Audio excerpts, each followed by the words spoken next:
Greetings, cozy knights. Lower your swords and rest by the fire.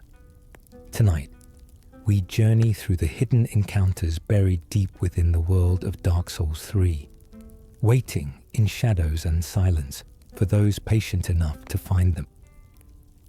Drop a comment below and tell me where you're listening from tonight and what games you want me to cover next. And subscribe if this helps you sleep. The Dying Lord who burns forever. There is a small, ruined figure seated on the thrones of Firelink Shrine, and most players walk past him a dozen times before truly stopping to look. This is Ludleth of Courland, one of the 5 Lords of Cinder, who was meant to take his seat and help rekindle the dying flame that holds the Age of Fire together. What makes Ludleth so remarkable, so quietly devastating, is that he is the only one of the 5 Lords who never abandoned his throne. While Yorm, Aldrich, the Abyss Watchers, and the twin princes all fled from their duty, Ludleth remained. He sits there, shrunken and scorched, his body described plainly in his own words as a sad cadaver, charred from the act of linking the fire long ago. He invites you, without embarrassment, to have a closer look at his smouldering remains. And in his voice, there is not tragedy, but a kind of gentle pride. Before he became a Lord of Cinder, Ludleth was a student of transposition, the forbidden art of extracting and reshaping the essence of souls, a practice considered so dangerous that it once left a stain upon the honor of his homeland, Courland. But Ludleth had the skill to survive the fire that should have consumed him entirely. The transposition protected him, preserving enough of his being to let him fulfill his duty when others would not. He is small, but he chose to die a Colossus, the wandering pilgrim who offers you his death before you even reach the undead settlement properly, at the base of the stairs below the foot of the high wall bonfire. A cluster of dead pilgrims lies slumped near the edge of a broken bridge. They are the pilgrims of Lundor, hollow figures who travelled to Lothric, not to survive but to die, their deaths a kind of offering to a cause they believed in completely. One of them is still alive. His name is Yol of Londor, and when you approach him, he does not beg for help in the ordinary sense. He asks you to grant him death, to undo his shackles, because he has failed to die as was ordained. What he is really asking you is to give him a purpose, since his purpose was supposed to end in death, and that death has eluded him. If you recruit him instead, he comes to Firelink Shrine and offers you something genuinely strange and difficult to understand on a first playthrough. The ability to draw out your true strength, gaining a free level, but leaving a dark sigil burning in your inventory. A mark that means every time you die, you hollow just a little more. And Yol will do this 5 times, each time you accumulate enough hollowing through death, before he finally expires from exhaustion in the shrine's corridor, his face at peace, his purpose fulfilled. He replaces himself with someone far colder. The disguise that ruins a friendship. In the Cathedral of the Deep, after you push open the enormous main doors to let light into the nave, something happens if you leave and return. You will find a heavily armored knight standing near a bridge over a chasm, wearing the distinctive rounded helmet of a Katarina knight, the same onion-shaped armor worn by the jovial Sigurd. He speaks with warmth and friendly tone, asking you to flip a lever on the far side of a bridge. The lever drops you through a trapdoor into a pit full of giants far below, and when you climb back out, you realize you were tricked. The armored figure has removed his helmet. It is Patches, the Unbreakable, one of the most beloved recurring characters in From Software history, appearing across nearly every Soulsborne game wearing different faces and selling different lies. He apologizes with characteristic charm, calls himself a simple clerical type, and rewards you with a gesture. But the real story is darker than the prank. Patches had actually stripped Sigurd of his Katarina armor, trapping the cheerful knight at the bottom of a well just outside the cathedral's cleansing chapel, unable to continue his own journey. Patches wears the stolen armor as his disguise. When you find Sigurd calling out from the well, he explains that someone lifted his gear while he wasn't paying attention. The game does not directly tell you that Patches is responsible until you put the pieces together yourself. The encounter is funny on the surface. The implications are quietly cruel. The hidden night drinking in a castle kitchen. Most players will encounter Sigurd of Katarina across a long, winding quest line that begins at a broken elevator in the undead settlement.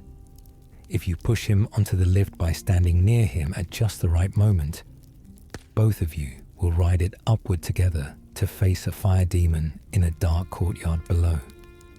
What very few players realize is that Sigurd has his own parallel journey happening entirely off-screen, and if enough of it goes right, you will stumble into one of the most quietly charming encounters in the game. Deep in Irithil of the Boreal Valley, beneath the ground level of that frost-covered city of gods and giants, there is a kitchen. It is warm and orange against the cold blue of everything above, and sitting on the floor, back against the wall, is Sigurd, a goblet in his hand and a fire nearby. He has somehow made it this far, and he offers you a drink of Siegbräu, the warming brew of Katarina. He muses aloud about a dear friend he is searching for, and about the promise of a quest that has not yet finished. The moment costs the game nothing. It earns everything. It is a small campfire of kindness in a world designed to remind you that kindness does not survive. The blind saint in a rat-filled cell. In the undead settlement, guarded by a knight in ancient armor who watches over her with barely concealed contempt, there is a locked cell. Inside sits Irina of Karim, a saint who cannot see, who reaches out toward you when you approach and asks, gently, if she may touch your face. She is disarmingly tender in a world where tenderness is almost always punished.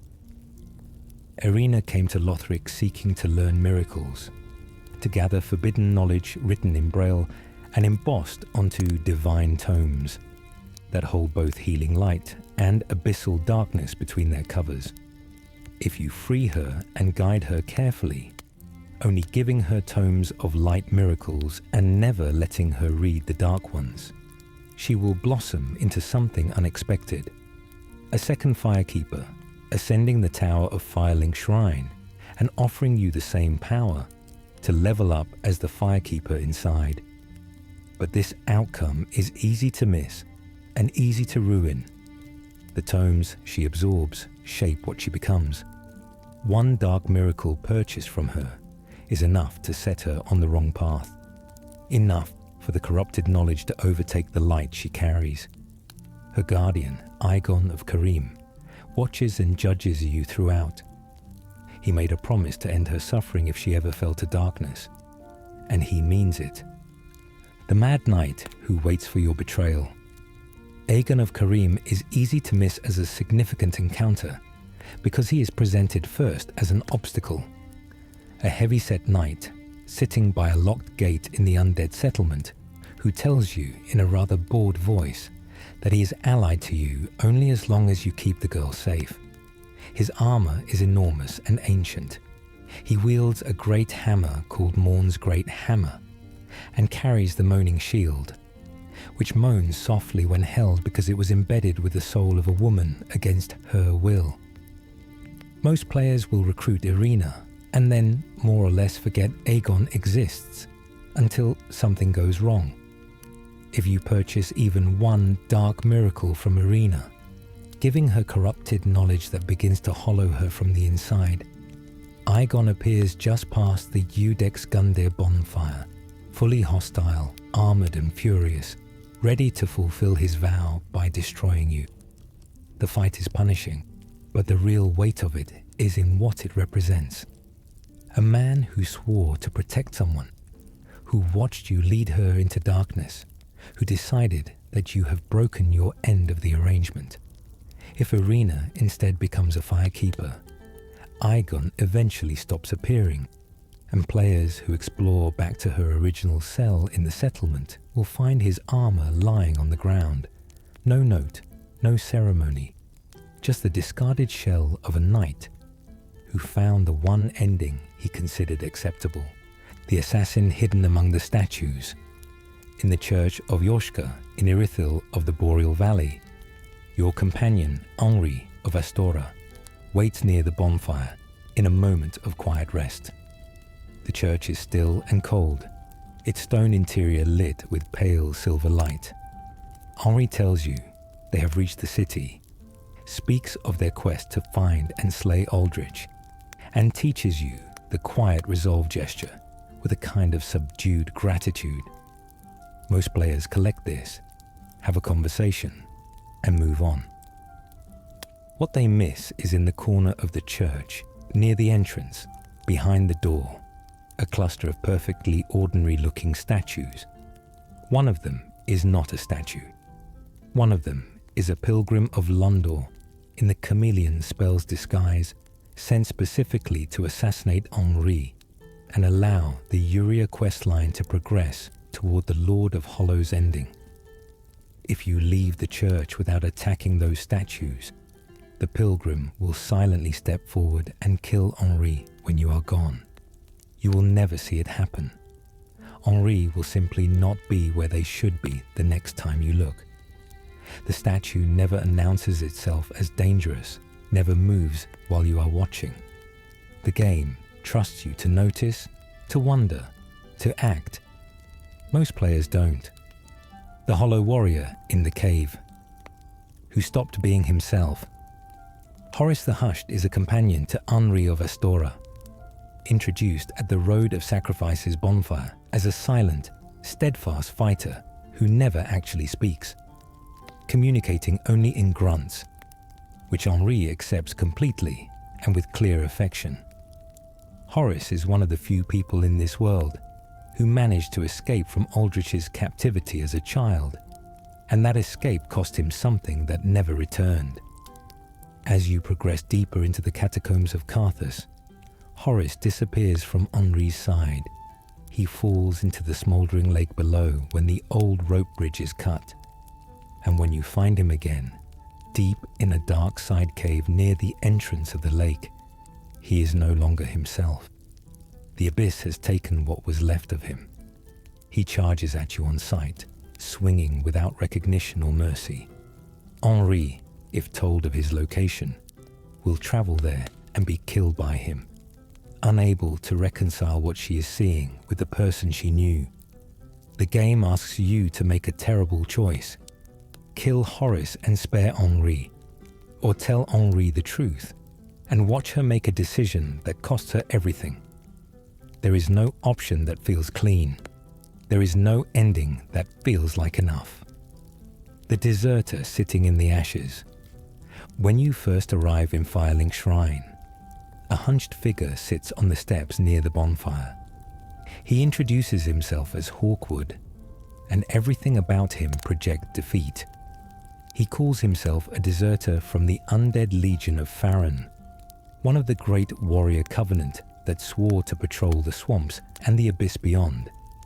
And he explains simply that he decided he was not worthy of the task, not capable of rising to the level the quest demanded. He has essentially given up, and he sits there watching you leave to do the thing he could not bring himself to do.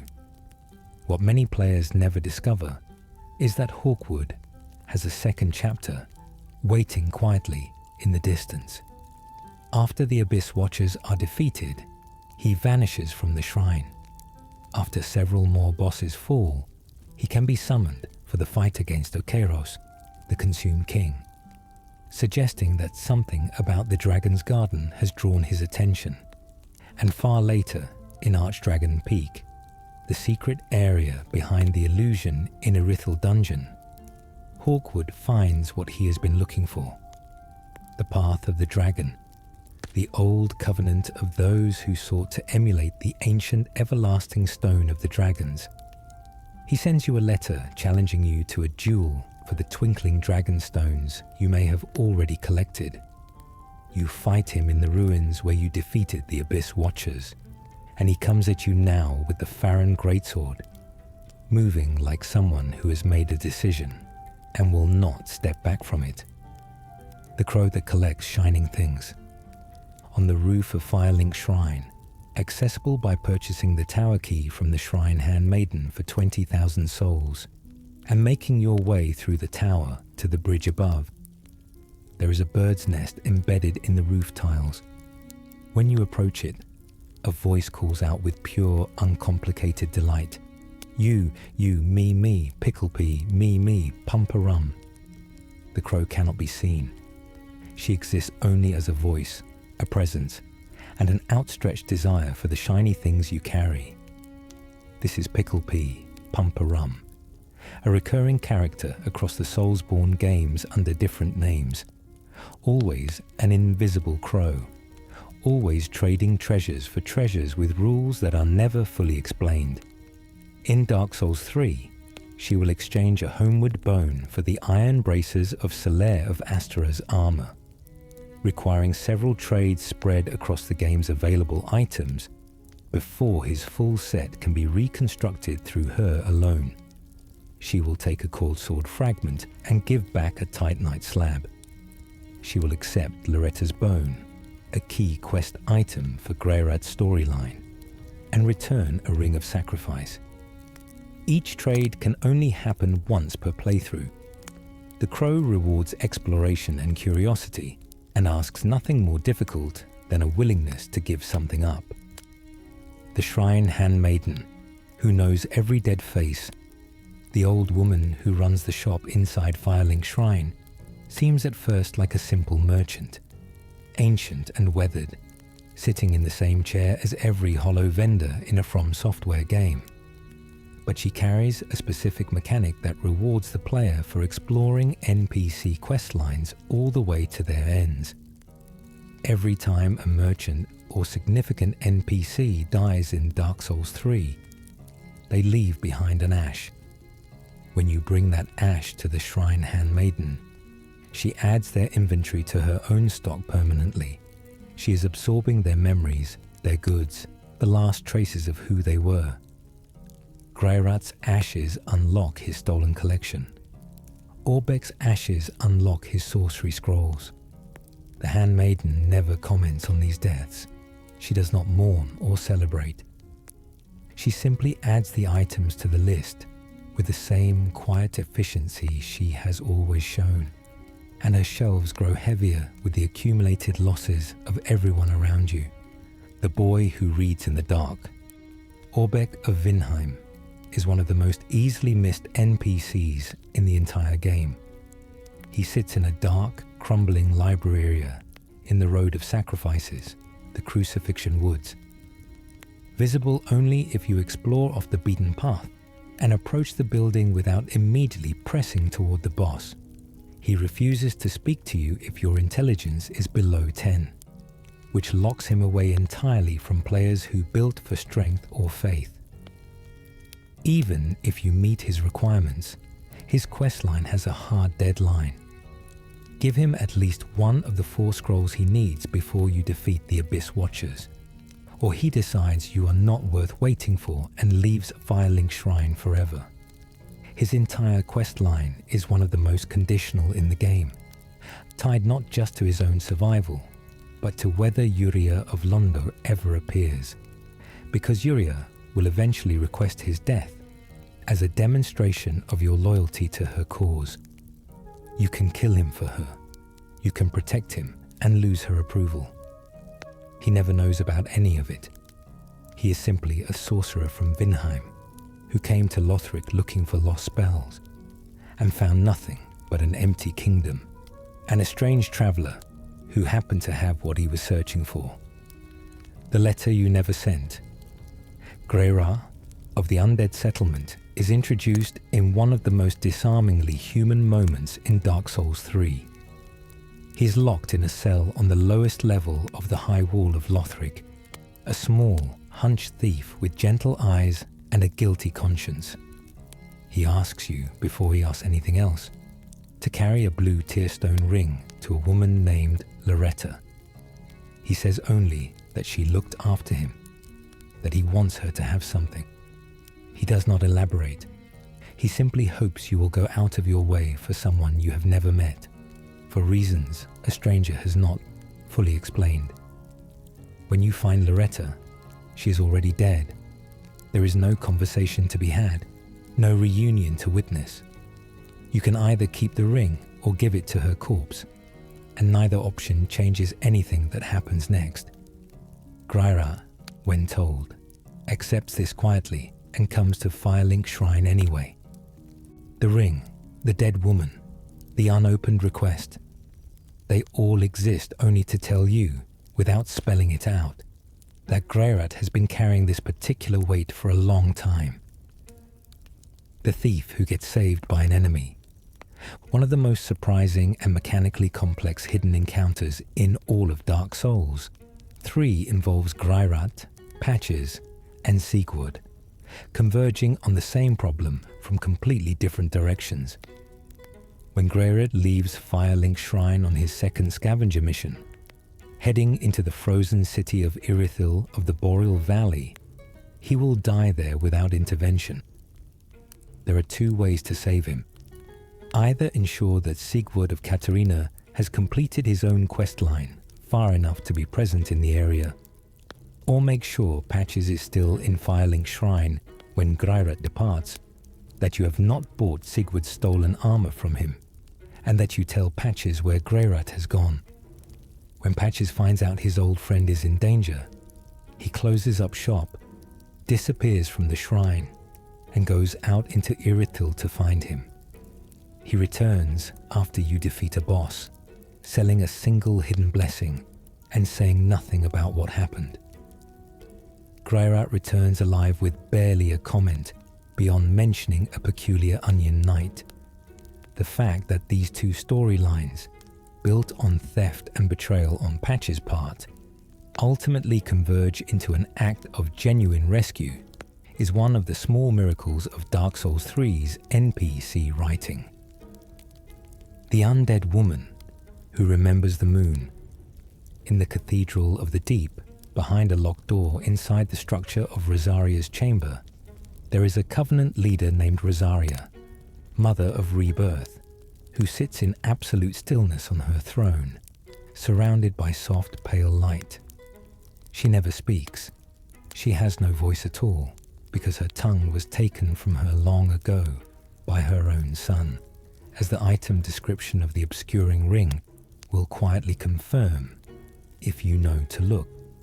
Rosaria offers players the ability to reallocate their stats and change their appearance, a remarkable gift for a game otherwise resistant to second chances.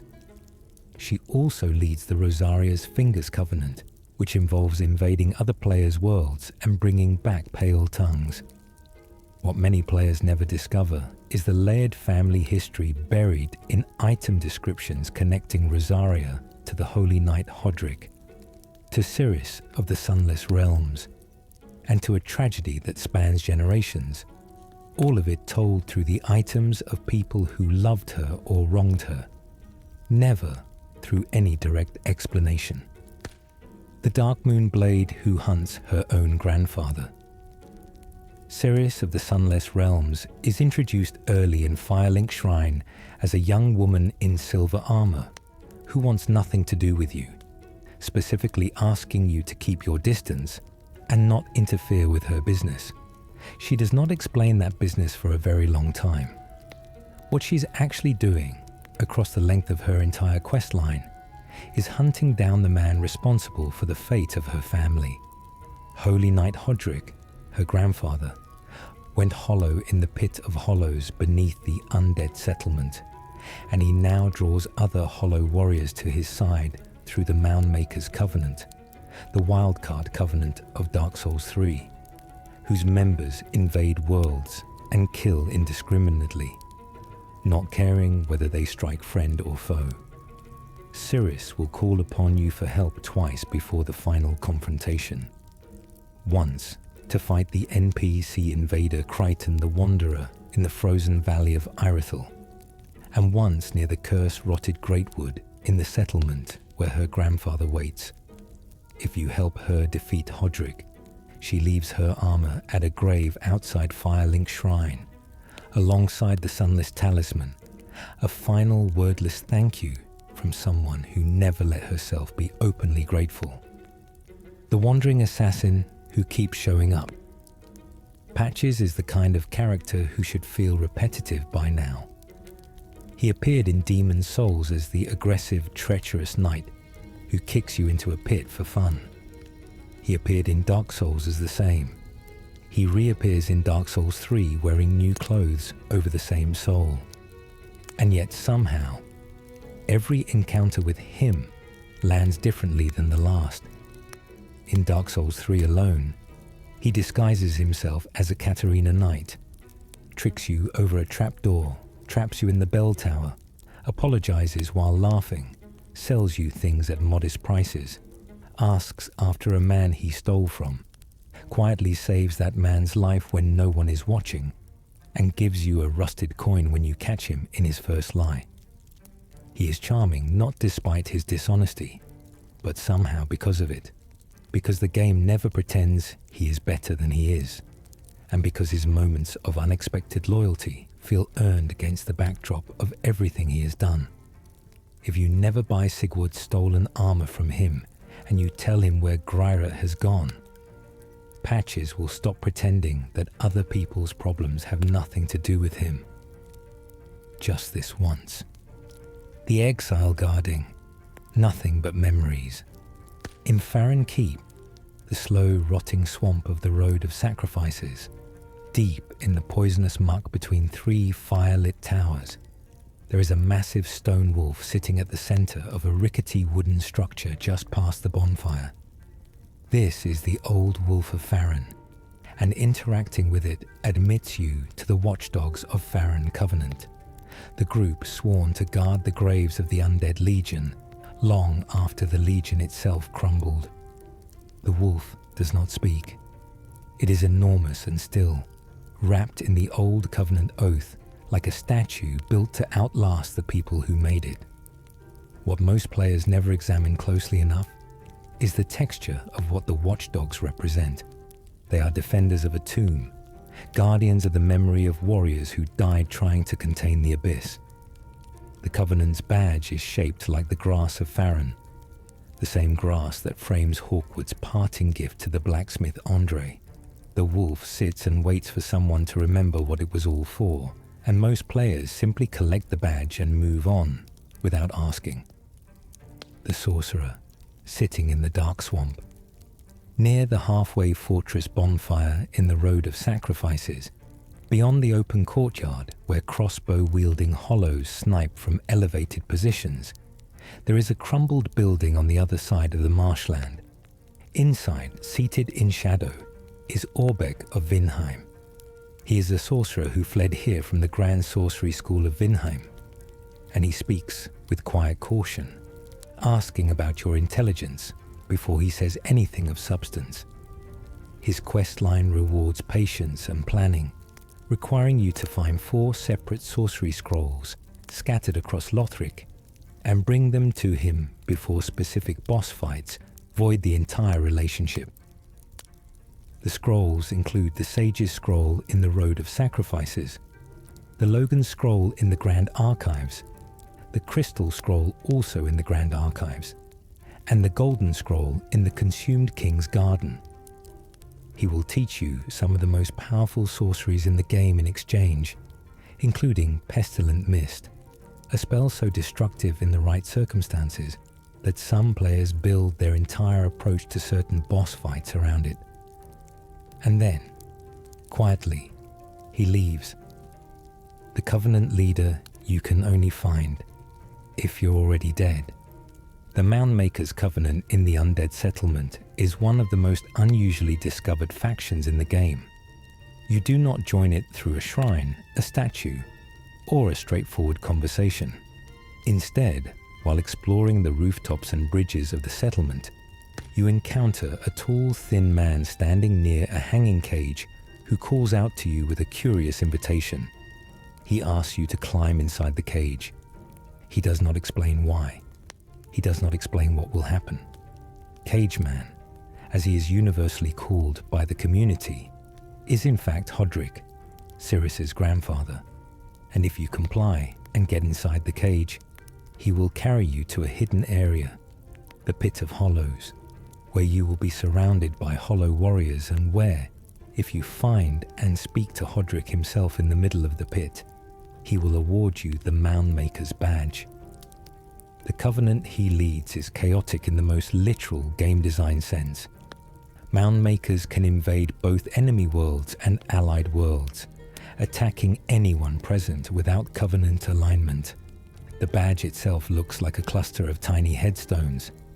Getting into that cage requires trusting someone who told you nothing. The giant who will never hurt you, if you have a branch. At the top of the undead settlement, beyond a ruined chapel and overlooking the entire area from a crumbling tower, sits an enormous giant with a massive ballista. Most players experience him as a source of enormous, area-clearing arrows that rain down and make navigating the settlement's upper sections genuinely dangerous. What very few first-time players discover is that the giant is not inherently hostile to you. If you received the young white branch as a starting gift at the very beginning of the game, or if you pick up one of the white branches scattered near his feet, the giant will recognize you as one of his friends and permanently stop targeting you with his arrows. The branches correspond to a bond he formed with a woman he loved, and the gesture of carrying one communicates a recognition that bypasses all ordinary hostility. He will still fire at enemies and anything else in his field of vision, but you can walk freely beneath his tower, while bolts the size of tree trunks crash into the ground around you. Most players spend the entire game either fighting through his fire, or being killed by him before realizing the relationship was always possible. The cage NPC, who hands you over to the pit. On the way through the undead settlement's elevated section, near the bird cages suspended from scaffolding and the route toward the Mound Maker's covenant, there is an unusual hollow who does not attack. He stands near one of the cages and invites you, with clear enthusiasm, to get inside. He does not explain the destination. He says only that he will take you somewhere, and the phrasing has a quality of sincerity that makes it difficult to fully read as threatening. This is the Cage Man, and the choice of whether to get inside is one of the earliest genuinely weird decisions Dark Souls 3 asks you to make without providing any context at all. Players who take the leap will find themselves deposited in the Pit of Hollows, the hidden Covenant area, where they can speak to Hodrick and receive the Mound Maker's badge. Players who never get in will simply miss the Covenant entirely. The cage swings, the hollow smiles. The world asks if you trust it. The dancer who awakens, early if you kill the right person. In the high wall of Lothric, inside a small cathedral near the very beginning of the game, there is an elderly priestess named Emma, who kneels before an altar and who will, if you speak to her, send you on your way toward the game's proper path. She can also be killed.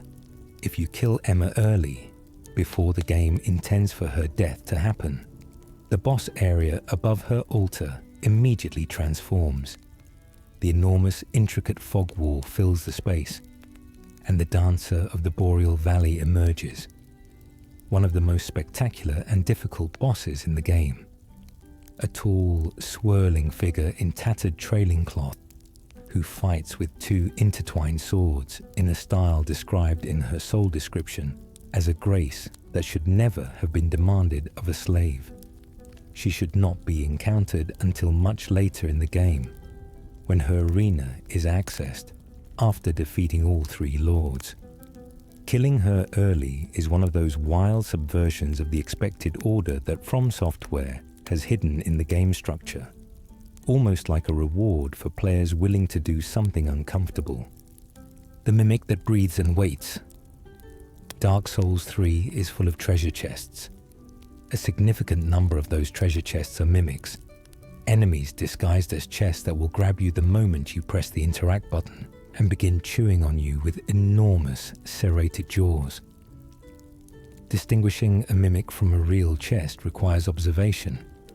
A real chest has a clean, symmetrical lock and hinge alignment, while a mimic's hinge runs along the same side as its lock, and if you watch long enough in silence, you will see its lid shift almost imperceptibly with each slow breath it takes. Most players learn this on the hard way. There is a more obscure solution. Throwing an undead hunter charm at a mimic will force it into a sleeping state, at which point it stops being a predator and becomes, temporarily, a real chest that you can safely loot without triggering its attack. This is one of those mechanical details that the game never teaches directly, buried instead in the item description of the Undead Hunter charm itself, which mentions the ability to force sleep on an undead that is in an agitated state. The twin crystal sages who share a soul. In the Crucifixion Woods, the crystal sage is a mid-game boss who teleports around his arena and rains crystallized sorcery down from above, frustrating and punishing players who cannot read his movement patterns. What the game does not tell you during this fight is that the same crystal sage appears again, in a transformed and diminished form, much later in the Grand Archives at the top of Lothric Castle. The second version of the crystal sage you find there is noticeably smaller, weaker, capable of producing decoys of itself, but obviously damaged by something. Item descriptions and the game's internal lore suggest that these 2 sages are actually a pair, siblings or partners who shared their power, and who both ended up serving the failed royalty of Lothric in different capacities. The sage in the archives is what remains after the original was defeated, still clinging to purpose in a place already abandoned. The connection is never made explicit. The game places both encounters far apart and trusts the attentive player to connect the aesthetics, the spells, and the wasted beauty of both. The man who sold his back for an ember. In Irithyll of the Boreal Valley, there is an NPC invader named Alva the Spurned who charges at you just outside the Irithyll dungeon bonfire when you enter the area while in an embered state. He is a straightforward fight, an aggressive knight who drops a solid set of armor, and many players defeat him without thinking twice.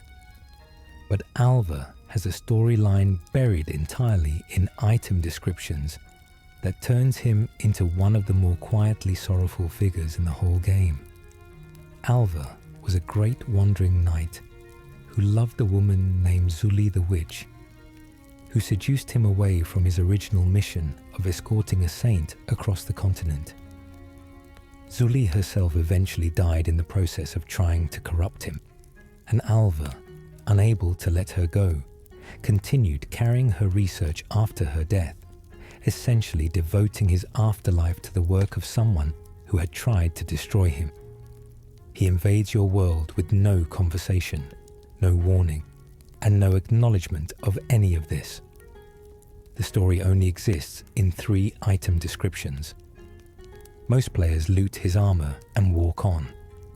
The gentle giant locked in a prison cell, deep in the Irithyll dungeon, past the sewer levels filled with crawling jailers whose gaze physically drains your maximum HP. There is a massive cell in the lower section, holding a giant unlike any other in the game. He is hunched in the darkness, and if you speak to him, he tells you in a slow and careful voice that he came here searching for a young, pale-eyed girl whom he was supposed to protect. He gives you a small doll before you leave, the item needed to pass through the barrier into Irithyll itself. The dungeon you are standing in is actually upstream in the world's geography from the city above. You have already passed through Irithyll to get here. The giant has been imprisoned here, unable to reach the city, unable to finish his task. His cell is one of the few genuinely still places in the entire dungeon.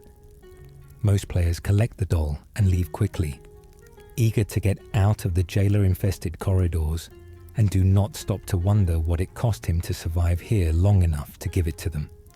The questline that requires you to marry a stranger, the Lord of Hollow's ending, which many consider the most hidden and most lore-significant conclusion to Dark Souls 3, requires completing a questline so intricate and time-sensitive that entire guides are dedicated to it. It begins with Yol of Londor and the Dark Sigils. It continues through Uria of Londor, who replaces him and serves as a cold, efficient steward of the Lord of Hollow's agenda. It intersects with the questline of Henri of Astora in the approach to Anor Londo, where behind an illusory wall in the Darkmoon tomb, a pilgrim of Londor waits to hand you the Sword of Avowal. If the assassin in the Church of Yoshka was allowed to complete her work, Henri can be found in the chamber beyond, laid out before Gwyn's honorary tomb, and a ceremony takes place in which you drive the ceremonial sword into them. The game describes it as a rite of wedlock. Henri does not speak. They are simply there still, and you perform the act because the questline requires it. Based on how Uria frames the ritual and what Henri's condition seems to be at that point, one reading is that Henri is no longer fully present. Their will already surrendered to whatever the Londor agenda prepared them for, though the game never states this directly. Ludleth gives you Henri's straight sword afterward, his voice carefully neutral, suggesting he has formed opinions about what has just occurred that he will not fully voice. The bonfire that leads to an alternate past, one of the most extraordinary hidden areas in Dark Souls, 3 is entirely invisible until a specific moment. In the Consumed King's Garden, after defeating Okeros, there is an illusory wall behind the fog gate. Past it, a path leads to Champion Gundir's arena, a fight against a more aggressive version of the very first boss of the game. Beyond him lies untended graves, a perfect mirror of the cemetery of Ash where the game began. The sky is completely dark. The bonfire is unlit. The shrine handmaiden is hollow, selling different items. The entire space feels like Firelink Shrine dreaming itself backwards into a previous cycle, a version of the beginning that existed before the one you played. There is a second set of Eyes of a Firekeeper hidden here, behind 2 illusory walls in a building that mirrors Irina's room in the normal Firelink Shrine. These eyes, when given to the Firekeeper, give her the ability to end the flame entirely rather than relighting it, enabling the ending of the fire, considered by many the game's most melancholy conclusion.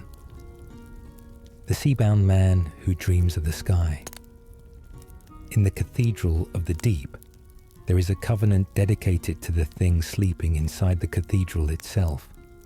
Aldrich, Saint of the Deep, the Lord of Cinder who devoured gods and dreamed of the sky, while submerged in an ocean of flesh. The Aldrich Faithful Covenant places its summoning stone in a basement beneath Pontiff Sullivan's boss room, in the Valley of Giants that lies behind a locked door. The Faithful are invaders, summoned into the worlds of players who enter the area between the bonfire and Aldrich's room to defend the approach. Most players never find this basement at all. The Covenant leader, Archdeacon Royce, is one of the 3 archdeacons whose form is absorbed by the deacons of the deep boss fight at the cathedral. The Covenant rewards the Aldrich Ruby and the Aldrich Sapphire are among the most powerful rings in the game for specific builds. The entrance to the basement is a small passage behind a mob of giant soldiers and past a doorway that looks like it leads nowhere.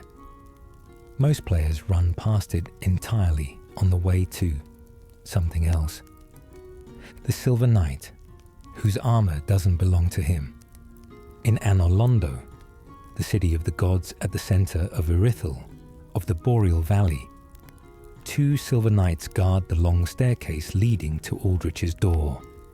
These specific knights are not particularly unusual in themselves, but one of them is standing directly in front of an item that many players never collect, the brass armor set, which belonged to the Iron Golem's contractor, or more interestingly, which in Dark Souls 3 context belongs to a lineage of armor that connects directly to the Painted World and the figure of Priscilla from the original Dark Souls. The brass armor's presence here is part of the visual archaeology that Dark Souls 3 does with every inch of Anor Londo, layering the present occupation of the city by Aldrich's servants on top of the old bones of what it was when Gwyn ruled and the Silver Knights were truly his guard, rather than hollow remnants guarding a god's dinner plate.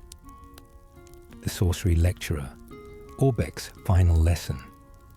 Orbeck of Vinheim's questline ends not with a farewell, but with a discovery. If you have given him all 4 sorcery scrolls and exhausted his dialogue without killing him first, and if you then complete the game, he will eventually leave Firelink Shrine on his own. His work done, his spells passed on. You will not see him leave. You will simply return and find that he is gone. And on the throne, where the 4 lords are meant to sit, near the area of Farron's Ash, there is nothing where he was. But if you go to the Grand Archives, the place where the Crystal Scroll is found, the highest floor of the building, you will find Orbeck's ashes lying on the floor near where the scroll was originally located.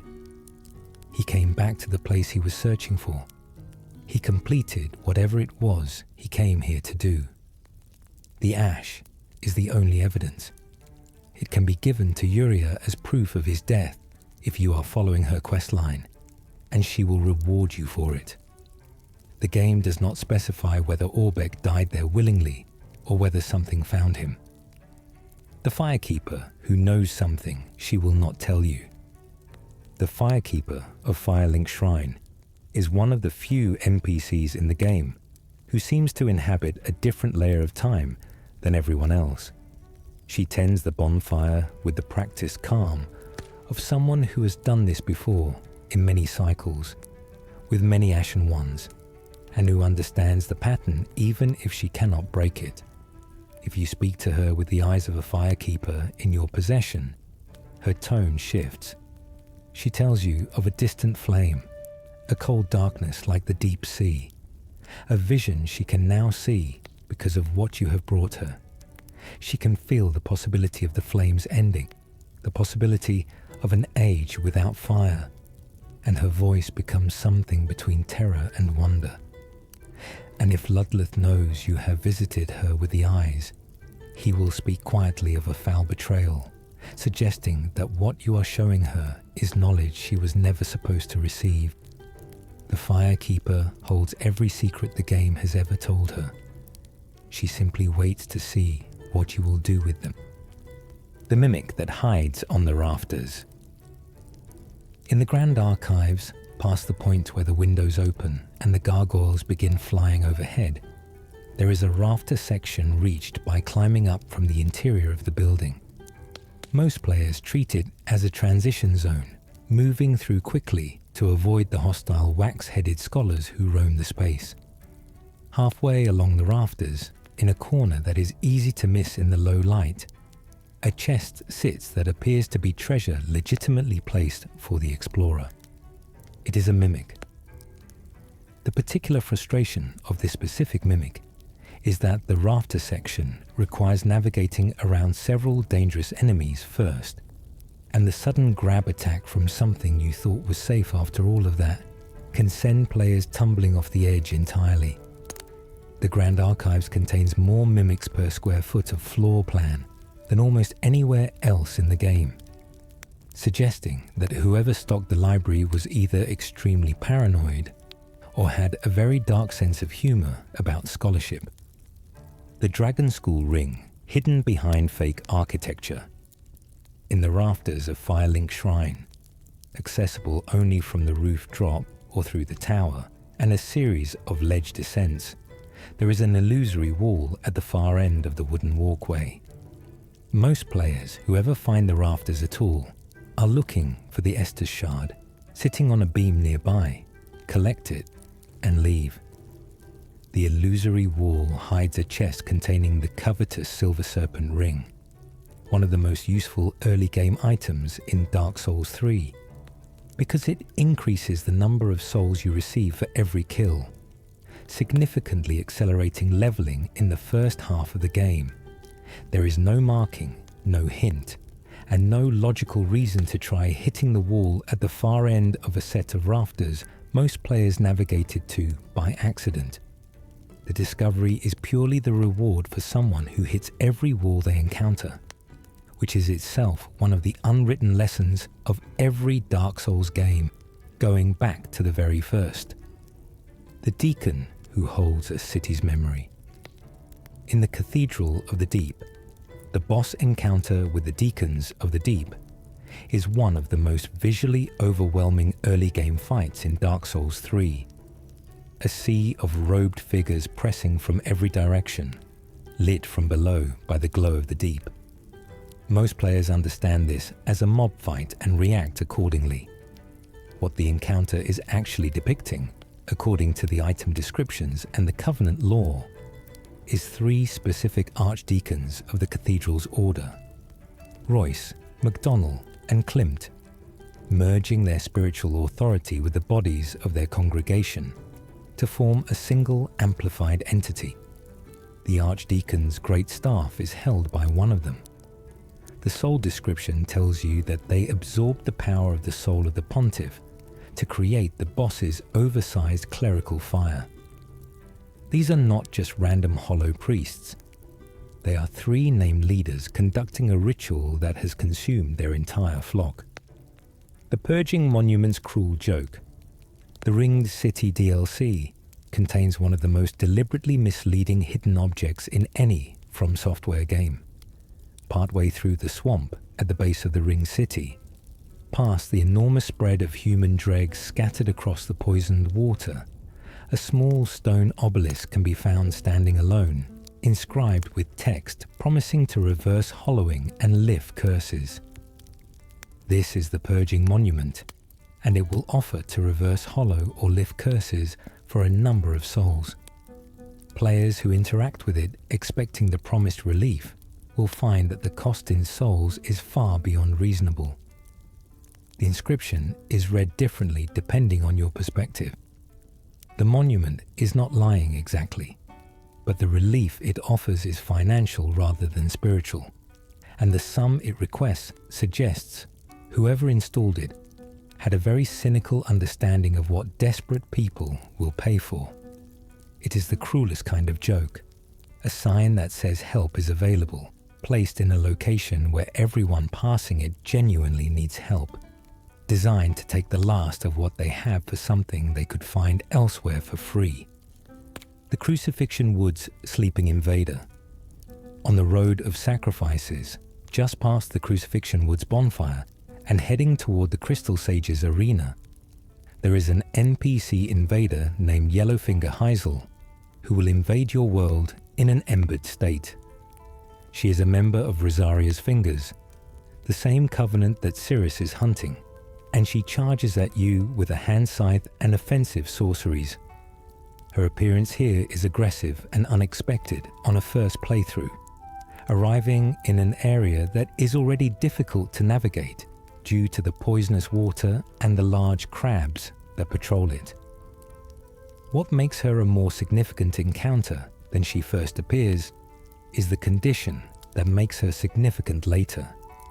If you killed her during her invasion, and then offered a pale tongue to Rosaria's covenant, you can actually summon her as a phantom for the Abyss Watcher's boss fight.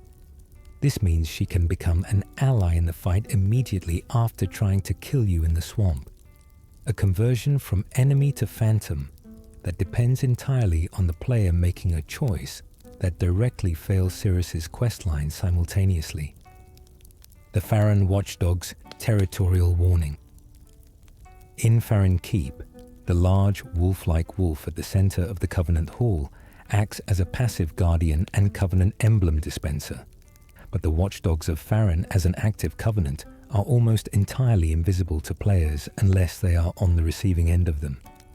When a player activates the Watchdogs Covenant by interacting with the Old Wolf of Farron, they become eligible to be summoned automatically and without warning into the worlds of other players who are exploring the areas around the Abyss Watchers and Farron Keep.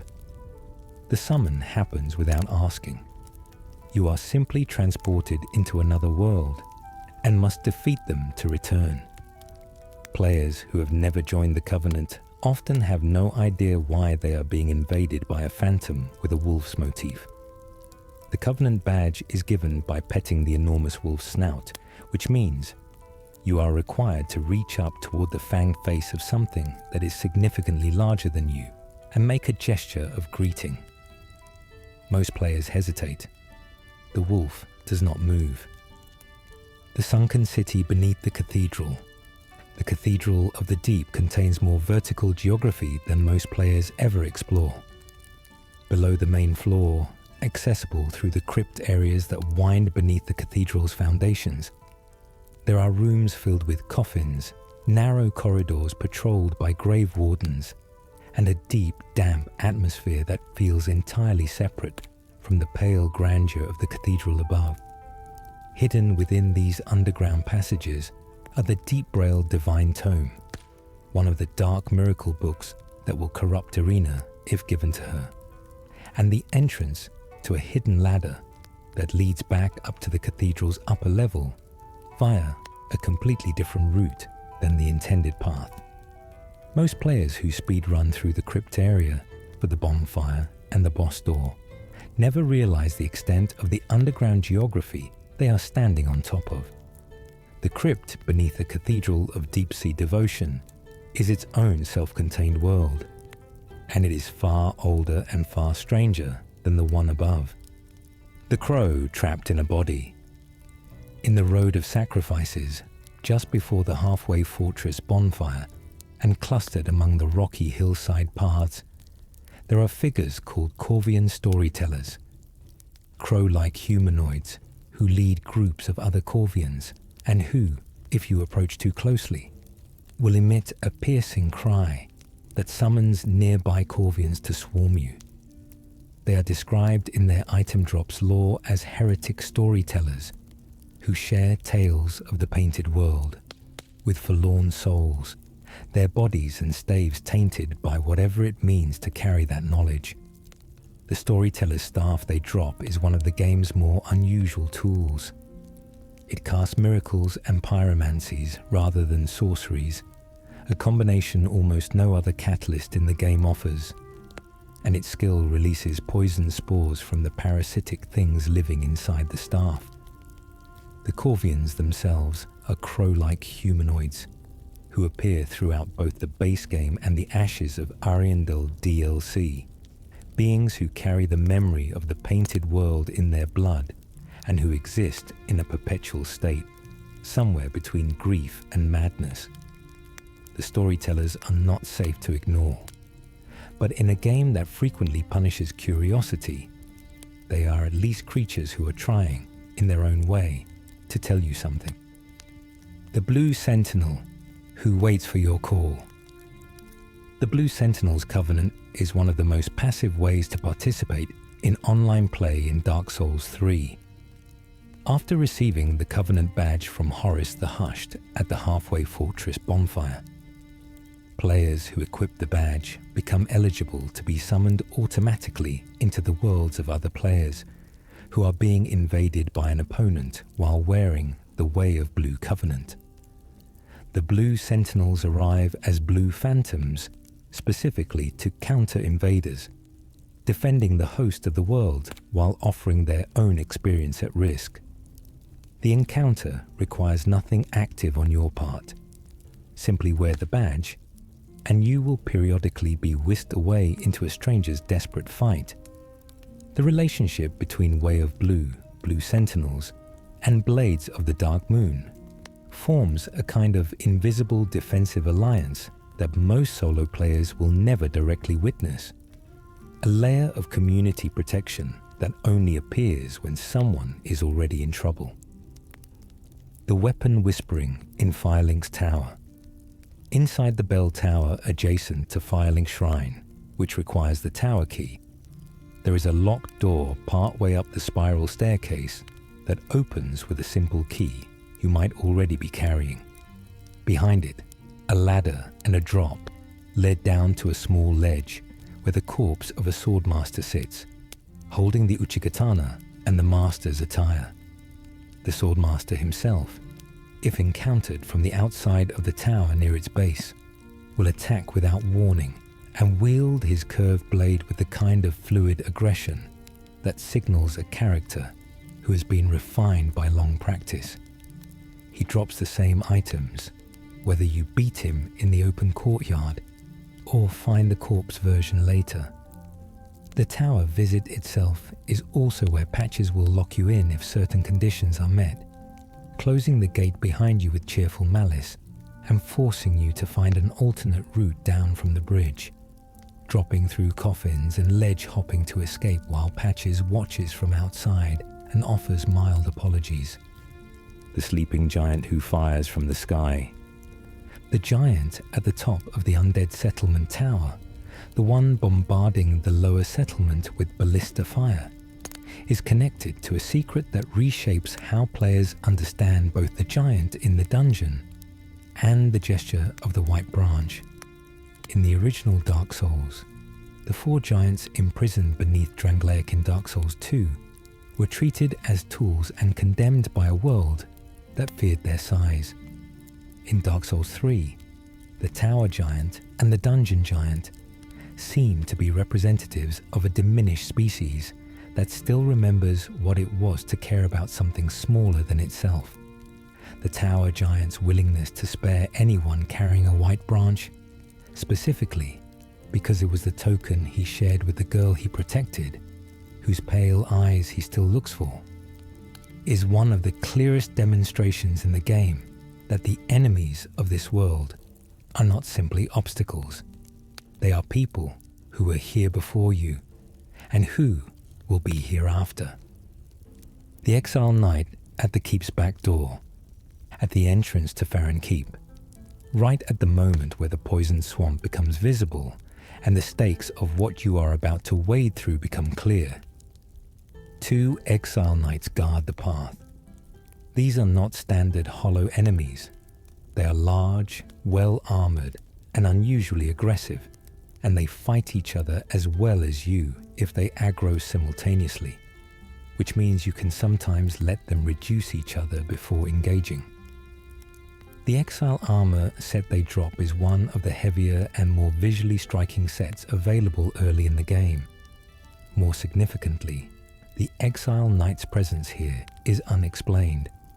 They are not hollows, not servants of any established faction visible in this area, and their item descriptions only note that they have been banished from their homes for crimes unspecified.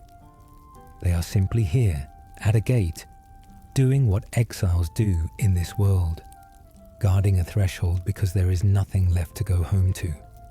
The crystal lizard that runs into the lava.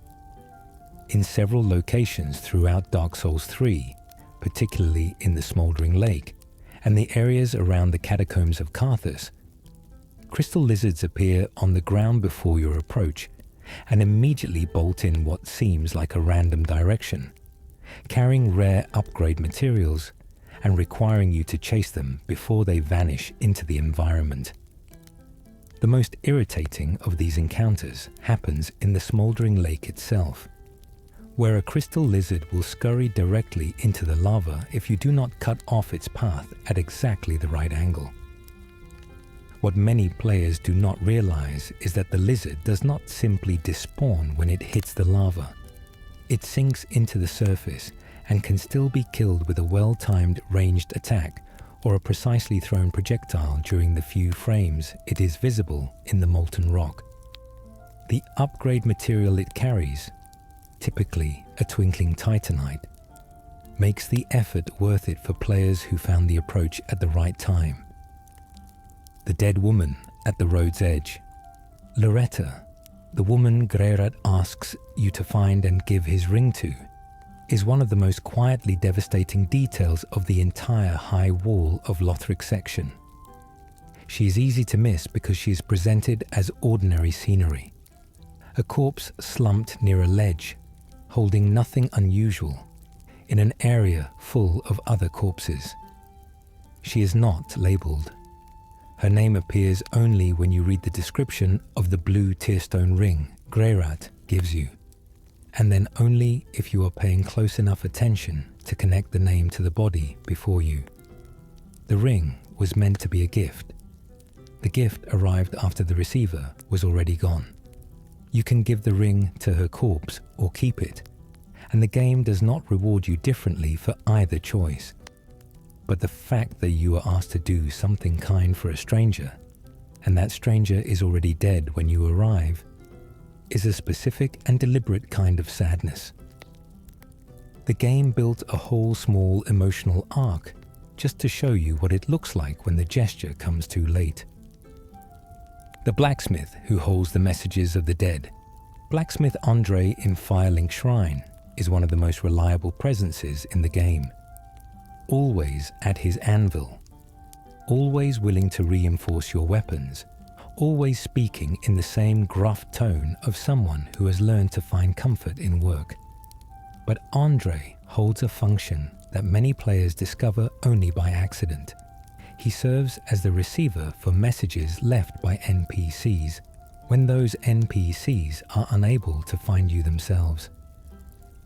When Hawkwood leaves Firelink Shrine and wants to challenge you to a duel for the Dragonstones, he gives Andre a sheaf of sword grass as a message. When you speak to Andre and he mentions that Hawkwood left something for you, the game is using the blacksmith as a relay for a conversation that would otherwise have no way to happen. Andre has been standing at that anvil through every cycle of fire and dark that Lothric has seen. He remembers more names than he has ever said aloud. The bone-white room behind the princess's chamber.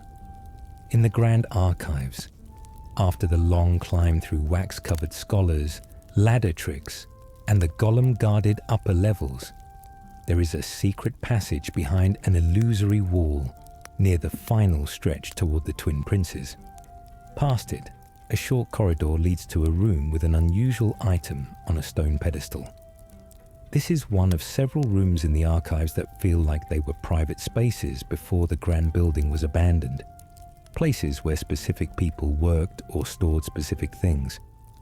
The archives themselves are described as containing forbidden knowledge, books that were locked away because the knowledge within them was too dangerous or too destabilizing to allow into the general study. The scholars who absorbed the wax in their heads and went hollow did so because the knowledge they were trying to read exceeded what their minds could process without losing themselves. The hidden rooms are the most restricted parts of a building built entirely around restriction. The Dancer's true title. The Dancer of the Boreal Valley is one of the most visually extraordinary bosses in Dark Souls 3. A towering figure whose boss arena is Anna Londo, viewed from above, fought in a circular space ringed with columns. Her soul description reveals that she was chosen from Irithyll to be one of Pontiff Sulivan's outrider knights, sent to other lands to spread the Pontiff's reach. Like the other outriders, she was given the bewitched rings that slowly transform those who wear them into frenzied beasts over time. her attack patterns have a distinctly ceremonial quality, sweeping, trailing, twirling, that reads less like a trained fighter's efficiency and more like movement learned in a different context entirely, for a purpose that was never combat. The soul of the dancer's item description says she was given the eyes of the pontiff, based on how her attacks move compared to the feral outrider knights found elsewhere in the game. One reading is that her transformation was slower or interrupted, that the performance quality of her fighting style represents something that did not fully break. Her attacks hurt, but they carry the memory of someone doing something they were never built for. The place where the bridge becomes a ladder.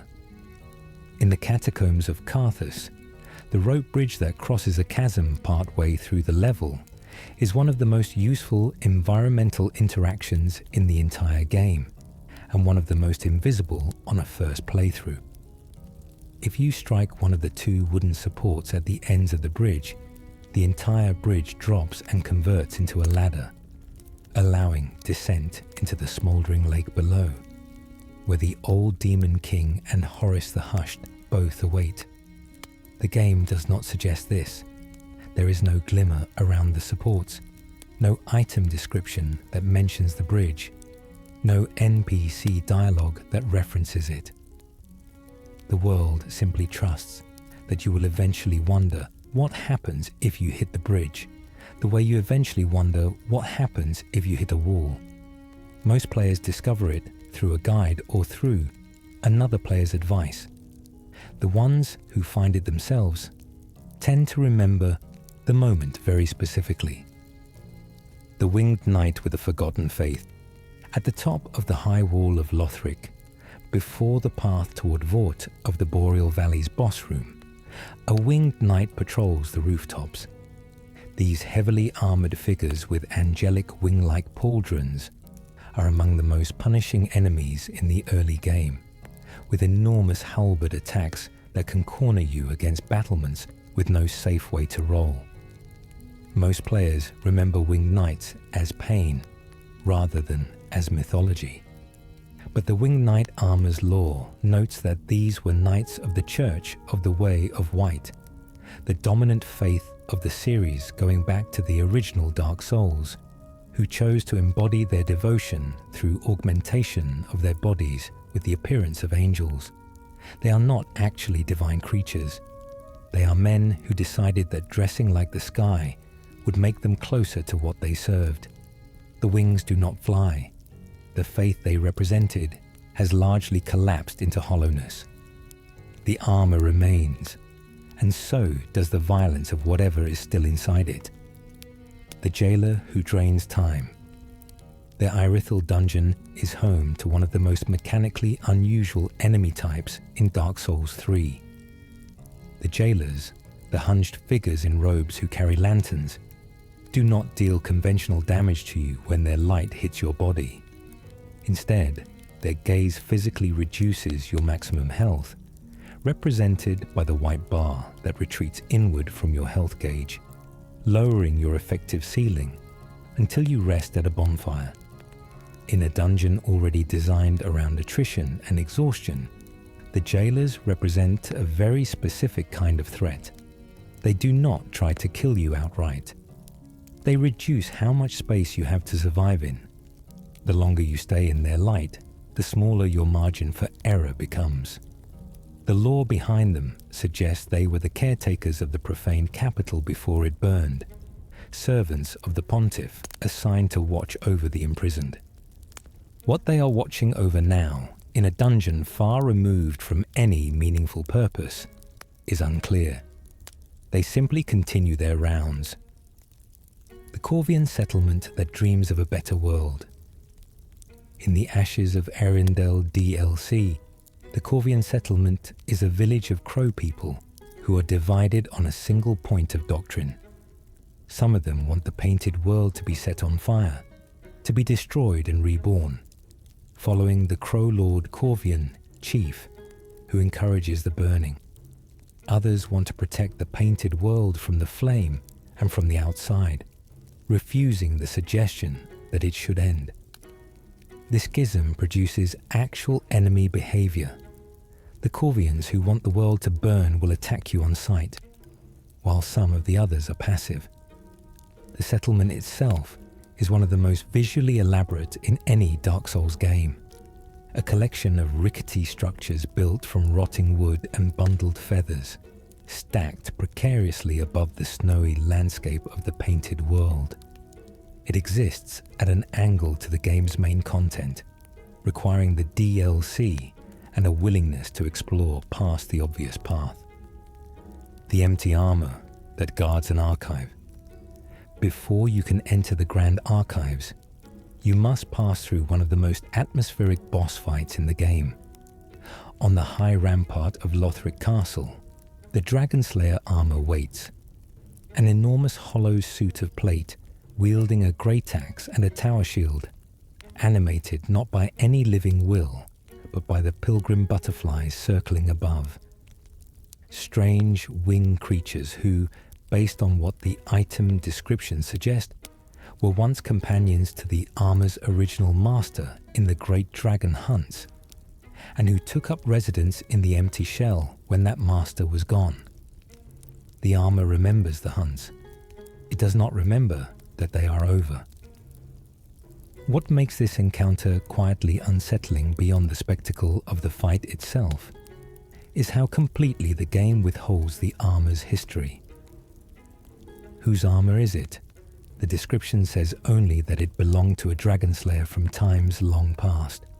Some players assume it must be Ornstein's, given the lion imagery and the connection to dragon slaying, but the game never confirms this, and the weapon and size are wrong for Ornstein, who wielded a spear. The armor is a mystery wearing a familiar shape. The pilgrim butterflies that animate it will die when it falls, their purpose finished alongside their host. The mimic in Anna Londo's balcony, in the restored Anna Londo section of Irithel of the Boreal Valley, past the two silver knights guarding the ascent, and through the grand doors into the interior, there is a chest sitting on a balcony visible from the main room. It requires a specific route to reach, involving entering a side corridor that most players walk past, because the main path is obviously forward. The chest is a mimic. The item it holds, the Leo ring, is one of the most useful rings in the game for counter-attack builds, rewarding players who parry or time their attacks to land at the end of an enemy's thrust. The mimic's placement in Anna Londo, which is already a reimagined version of one of the most iconic locations in From Software history, adds another layer of the game's peculiar tradition of making familiar spaces slightly more dangerous than you remember them. The painter who can only see in the dark. In the Ashes of Arendelle DLC, ascending through the Corvian settlement and the chapel at its peak, players eventually discover a small locked room containing a child painter, sitting before a blank canvas. She cannot complete her painting, she explains, because she has no pigment of the proper color. The color she needs is the dark of the abyss, fire darkened, capable of bringing light to darkness. She is the new painter chosen to create the next version of the painted world, destined to replace the one you are walking through, which is dying. She is waiting for the color that will let her begin. The entire DLC exists, on one level, as a quest to provide her with what she needs, and the conclusion of the DLC's storyline involves the burning of the old world as the source of the color she requires. She sits in her small room, patient and ageless, while the world she will eventually replace burns itself apart outside. The Abyssal Swamp, where Karthus meets its end. Smouldering Lake is one of the most completely optional areas in Dark Souls 3, accessible only by destroying the rope bridge in the catacombs of Karthus and finding the hidden descent. The area is defined by three things: lava, a massive worm that periodically erupts from the ground and can kill you instantly if you step into its path, and a ballista mounted on a walkway far above that fires at you in enormous room-crossing bolts. The ballista can actually be turned against the worm if you position yourself between them at the right moment, causing the massive projectile to strike the worm instead of you. The game never explains this. It simply creates the geometry and trusts someone to figure it out. Deep within Smouldering Lake are the ruins of the Carthus civilization, scattered across the floor in ash and broken masonry. And at the far end of those ruins is the Old Demon King, the last of the demons who were born from the Chaos Flame in the first Dark Souls, diminished and aged, fighting with the slowed movements of something that knows it is the last, the Dark Firekeeper who sells sin. Yuria of Londor, who replaces Yol in Firelink Shrine after you have drawn out your true strength 5 times, is one of the coldest and most calculating NPCs in the game's history. She speaks informal courtly language with an edge that suggests she has been trained to say exactly what is necessary and nothing more.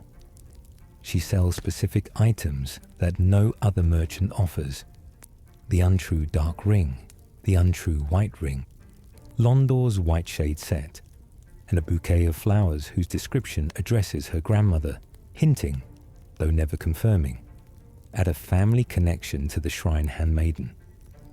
She will ask you to kill Orbeck of Vinheim as a demonstration of loyalty to the Lord of Hollow's agenda. If you instead complete her full quest line and she dies in the endgame confrontation, her dying words reveal the name of the figure who masterminded the entire plan. She whispers that she has failed Kati, naming the primordial serpent from the original Dark Souls, who urged the chosen undead to usher in the Age of Dark. The same adversarial agenda carried forward across multiple ages into Dark Souls 3, still operating from the shadows through proxies like Yuria, still failing. The Forest of Giants that stopped moving. In the Valley of Giants behind the Pontiff, Sullivan Bonfire in Anor Londo, past a narrow staircase descending away from the main route. There is a road lined with the enormous bodies of giants who are no longer moving. Most players see these as decoration, background dressing for the journey toward the Aldrich Faithful Covenant basement. But the giants themselves, when observed more closely, appear to be in the middle of an action they have simply stopped performing, walking, leaning, turning. They were not placed here as statuary. They were caught in the middle of something and left. The game does not explain what stopped them or why they are here in the City of Gods rather than among their own kind. And the connection between these particular giants and earlier series entries is a point of ongoing community debate, with some linking them to the giant prisoners of previous games and others simply reading them as remnants of Anor Londo's older, fuller history. The road through them is peaceful if you do not fight. Some players walk through without drawing a weapon, simply because the giants look as tired as they feel. The sunken archive room, where no one should be. In the upper floors of the Grand Archives, past the Golem Gate and the tower exterior where gargoyles roost, there is a rooftop section that requires careful navigation through several exposed areas. If you descend from the rooftop via an elevator and a series of connected rooms on the rear side of the building, you will eventually reach a room where 3 scholars sit, reading. They are not hostile unless attacked. They do not acknowledge you. In a building full of enemies whose contact with forbidden knowledge has made them into mindless aggressors, these 3 remain in a state of study that looks almost peaceful. The game does not explain what they are reading, what they have found, or why the knowledge that hollowed everyone else around them has left them still sitting at their tables. They are simply there, 3 scholars in a dead library, still doing what they came to do. The painting world's last prayer, Sister Frida in the Ashes of Ariandel. DLC is one of the most striking boss fights in the entirety of Dark Souls 3, partly because of her 3-phase structure, partly because of the visual contrast between the white room in which you first encountered her, and the ash-covered darkness she inhabits in the later phases. Frida is the eldest of the 3 sisters who founded the Sable Church of Londor before she abandoned that life entirely and retreated into the painted world, swearing herself to silence and inaction, wanting only for the painted world to remain untouched and undisturbed. She is Elfrida of Londor, a name that Yuria will share with you if you speak to her after meeting Frida, and Frida's servant Wilhelm will recognize you as Yuria's companion and treat you accordingly. The entire emotional arc of the DLC is structured around Frida's desperate, futile attempt to preserve something that was already dying. She fails. She dies 3 times to make that failure clear. The covenant that invades your allies. The Moundmaker's covenant, led by Hodrick in the Pit of Hollows, is the only covenant in Dark Souls 3 that allows members to attack both hosts and other phantoms without restriction. Where every other invasive covenant has a specific target, the Moundmakers can strike anyone in the world they enter, making them the wild variables of the game's online layer. The item description of the Vertebra Shackle, which is the Covenant offering, describes it as a fragment of spine collected from a worthy foe, and the Moundmaker's motivation is not aggression for its own sake, but a kind of desperate reaching for connection.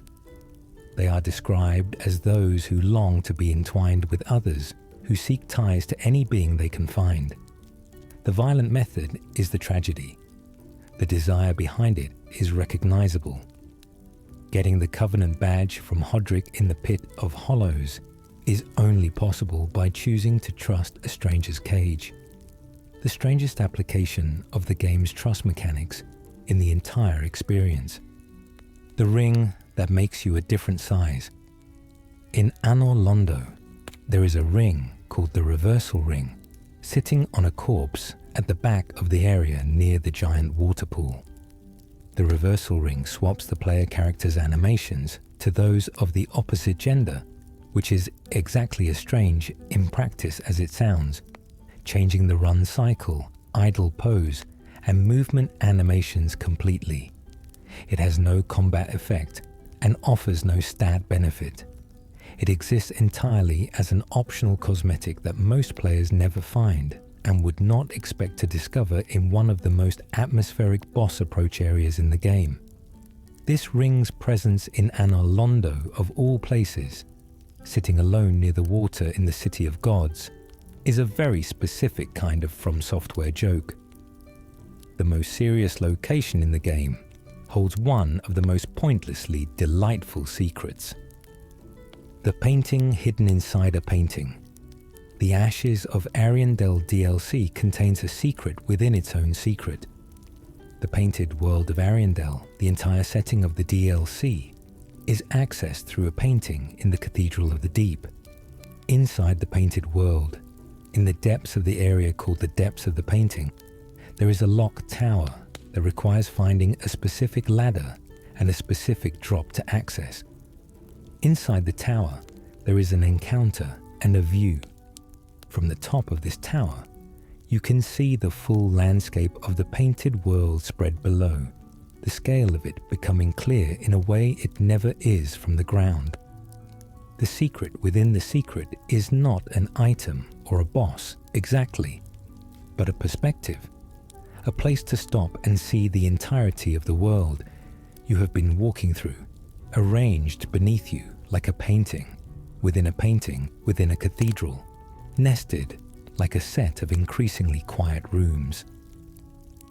The ladder in the undead settlement that goes too deep. Past the dilapidated bridge bonfire in the undead settlement If you follow the path down through the sewers, rather than taking the main route through the village, a set of stairs leads to a lower level of the settlement that most players treating the area as a linear corridor never reach. At the base of these stairs, past a room with several rats and a narrow passage, is the locked cell where Irina of Karim waits. The sewers themselves are stocked with items that reward the detour, and the approach through the lower level provides a completely different angle on the settlement's geography that reorganizes the space in the player's mental map. The locked door at the bottom, the cell with the blind saint, and the whole weight of her quest line are accessible only because someone chose to follow a staircase down instead of across. The Chaos Flame's last living legacy. The old Demon King, reached through the depths of Smouldering Lake, is more than just an optional boss. He is described in his soul as the last of the old demons, a fragment of what was once the great Chaos Flame that Izalith accidentally created in the first Dark Souls, when the Witch of Izalith attempted to duplicate the first flame and produce something altogether different. The old demons were born from that chaos, powerful creatures who eventually diminished when the Chaos Flame died. The old Demon King is the last. His attacks with a flaming great hammer are massive and slow. The swings of something that knows it is not what it once was. When he reaches low health, he draws on the remaining power of the chaos to create explosive attacks, a last burning effort before the long extinguishing. The fact that he is optional, that you can complete the game without ever encountering him, makes him easy to miss as one of the most significant figures in the franchise's mythology. The catacomb skeleton that plays itself back to life. In the catacombs of Carthus, certain skeletons that you kill in the dark tunnels do not stay dead. They reassemble themselves after a few seconds, pulling their bones back into alignment and standing up to fight again. This is a mechanic inherited from the original Dark Souls, where certain skeletons could only be permanently killed by a divine weapon or by destroying the necromancer that was animating them.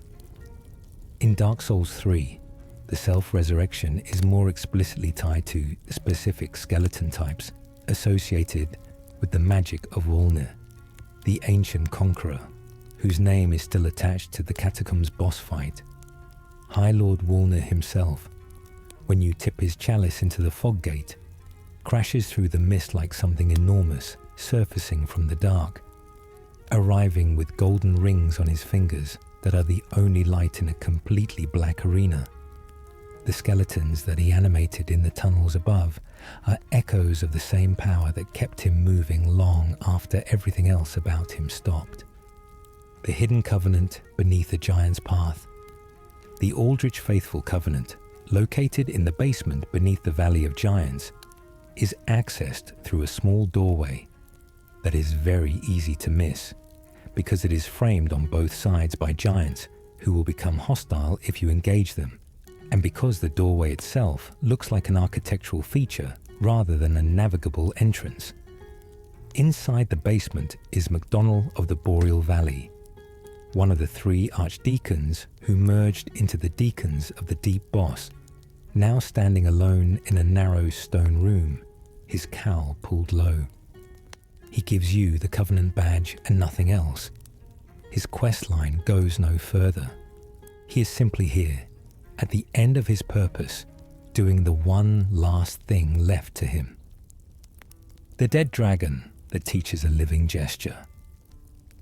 In Archdragon Peak, the hidden area reached through an illusory wall in Irithil Dungeon and accessed via the path of the dragon meditation gesture. There is an enormous dead dragon lying at the base of a staircase near the first bonfire. The dragon is not a boss. It does not move. It is simply there, its scale overwhelming, its death already long accomplished before you arrived. At its base, if you use the path of the dragon gesture while seated in the small seated hollows area, an item appears in your inventory, the caduceus round shield or a twinkling titanite, depending on which specific spot you find. Archdragon Peak is full of these kinds of offerings, placed at the feet or hands of the remnants of the ancient Dragon Covenant, collectible only by sitting down in the right posture and waiting long enough for the world to respond. The loathsome figure at the bottom of the capital. In the profane capital, the area reached from the Irithil dungeon's lowest level. There is a set of cells in the lower section of the dungeon where Sigurd of Katarina is imprisoned, waiting without complaint. Finding him requires the jailer's keyring, obtained from the profane capital's first floor, and a descent through the jailer-patrolled lower corridors to locate the right cell. When you unlock it and speak to him, he thanks you with the same gentle ease he has shown at every other point in his questline, gives you a titanite slab, and tells you he has something he needs to do below. His presence here, locked away beneath the city of ash and forbidden flame, is never fully explained. The game simply places him here as the final step before the confrontation with Yorm, trusting that the player either found him or didn't. The profane capital itself is described as having been consumed by the unwanted flame, a fire that burns without warmth, distinct from the first flame that everything in Lothric revolves around. The worm at the center of the lake, in Smouldering Lake, the giant worm that periodically bursts from the lava, is one of the game's most spectacular environmental hazards and one of its most avoidable. The sandworm does not actively pursue you unless you stand in a specific area, and many players who read the lake as an optional space to rush through for loot never actually trigger a full worm emergence. The worm can be killed for a reward, which requires a large amount of sustained damage, and its death removes a significant hazard from the area. But most players who fight it do so out of curiosity, not necessity, drawn by the spectacle of something that enormous appearing from beneath what looked like solid ground. The Smouldering Lake is one of the most hostile areas in the game in terms of active hazards per square unit, and the sandworm is the most dramatic of them, a creature so large that its head alone is bigger than most bosses. The road through the snowfield that ends in a painting. In the ashes of Ariandel, D. LC, the long descent from the chapel, where you first arrive in the painted world, down to the floor of the snowfield below, passes through several encounters and across several hidden paths. But the snowfield itself, with its deep white and its howling cold, contains something that most players notice only as weather. The way the snowdrifts change direction at specific points, the way the wind seems to come from a source, rather than from ambience. Some players have spent a great deal of time simply walking through the painted world, without fighting anything, because the visual design of the space is extraordinary. A painting of a winter world, painted with attention to every detail of winter light and shadow. The world is dying, and it is beautiful, and the two things are connected in a way that makes the beauty feel specifically precious. The blue-tongued merchant at the cathedral's altar. In the Cathedral of the Deep, before the main doors to the cathedral floor, there is an NPC named Longfinger Kirk who will invade your world if you are embered in his designated area. Kirk is unusual among NPC invaders in that he is a recurrence. He exists in the first Dark Souls as a recurring invader who appears in multiple areas and who, if you fight him enough times and then find his corpse, drops the barbed straight sword and the spiked armor set. In Dark Souls 3, his appearance and armor reference the original Kirk, while placing him in service of Rosaria's fingers, Rosaria herself, and the cathedral that houses her. He invades with the specific purpose of defending his Covenant's territory, and if you kill him in all 3 of his possible invasion locations in the cathedral area, he eventually stops appearing and his armor can be found on a corpse. The crow that kept the name Pickle Pea, Pumper Rum, comes from a real source. An old children's poem titled The Ceremonial Band by the English poet James Reeves. In the poem, the sounds of various instruments are represented as nonsense syllables, with Pickle Pea representing the fife and Pumper Rum representing the drum. The crow's name in Dark Souls 3 is directly drawn from this poem, a reference buried so deeply in literary history that most players will simply accept the name as From Software nonsense without looking for an origin. The game's credits list the crow under her true name, Nestling, and voice actor Claire Corbett plays her with a kind of innocent, repetitive enthusiasm that matches the childlike source material. In every Dark Souls game, the invisible crow who trades for shiny things has a different name and a different personality, but they share the same fundamental nature. They want what glitters, and they will give you something strange and valuable in return. The old woman, waiting at the tomb. The marriage ritual with Henri involves an NPC almost no one notices.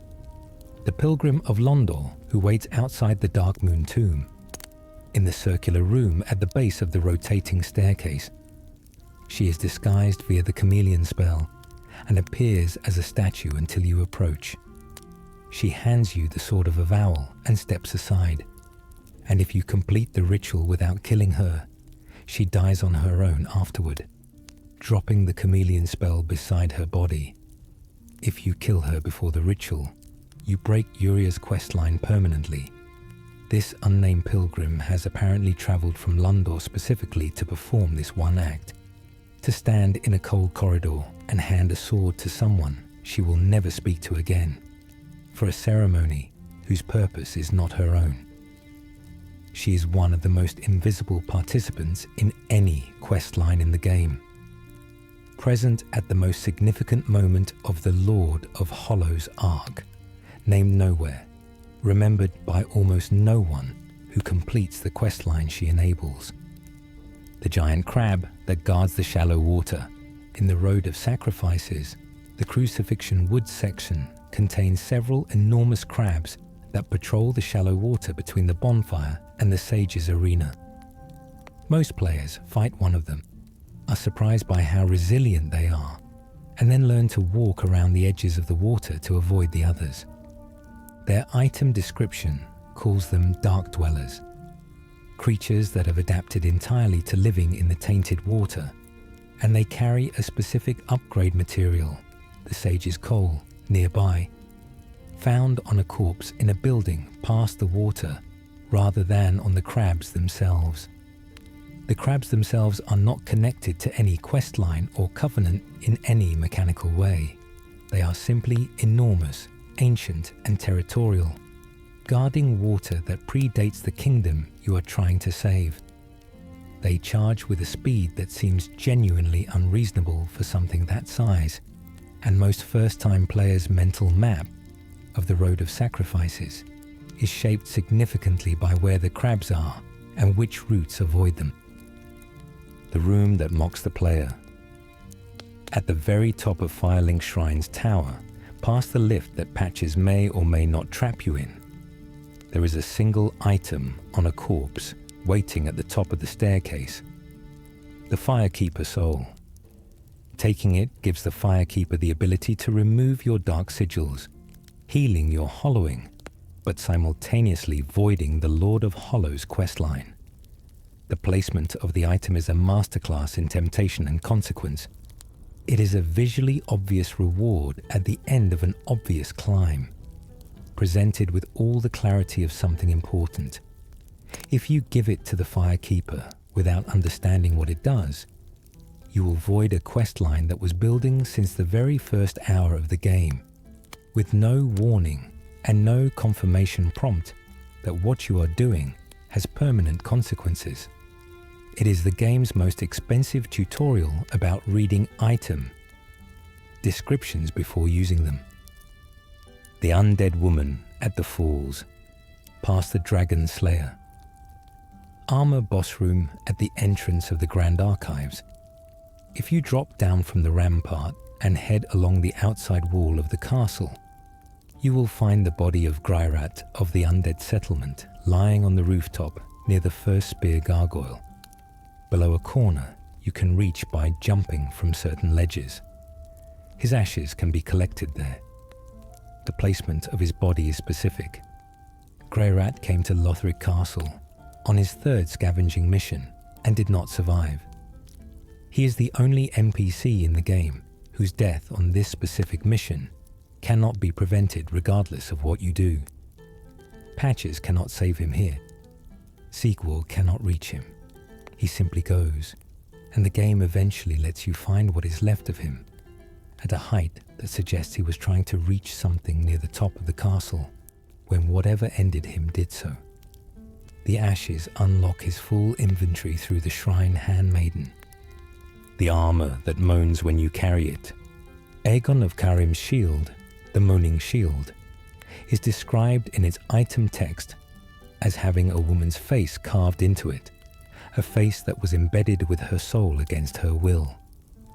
When the shield is equipped and held, it emits a soft, continuous sound, described as moaning, the voice of someone trapped inside an object. The shield's defensive capabilities are impressive in terms of stability and physical block, making it one of the better great shields available. But the knowledge of what produces the sound transforms the act of equipping it from a practical decision into something more complicated. From Software puts items like this in the game specifically because the gap between the mechanical utility and the lore horror is where the series lives. You can carry the moaning shield without thinking about it. Most players do. The ones who read the description first tend to remember it. The invisible painting in Lothric's hallway. In the connecting hall between the Twin Princes approach and the Grand Archives entry, there are several paintings hung on the walls of the corridor. Most are unremarkable. One of them, if examined with specific attention to its subject, depicts a landscape that matches the painted world of Ariandel more closely than it depicts any actual location in Lothric. The implication is that the archive contained knowledge of the painted worlds that the scholars of Lothric knew about Ariandel and other painted realities, and that the connection between the archives and the DLC content is not accidental. This particular painting does not have an interaction prompt. It cannot be examined more closely. It simply sits on the wall as context, visible only to players who slow down in a corridor specifically designed to hurry you forward toward the final bosses.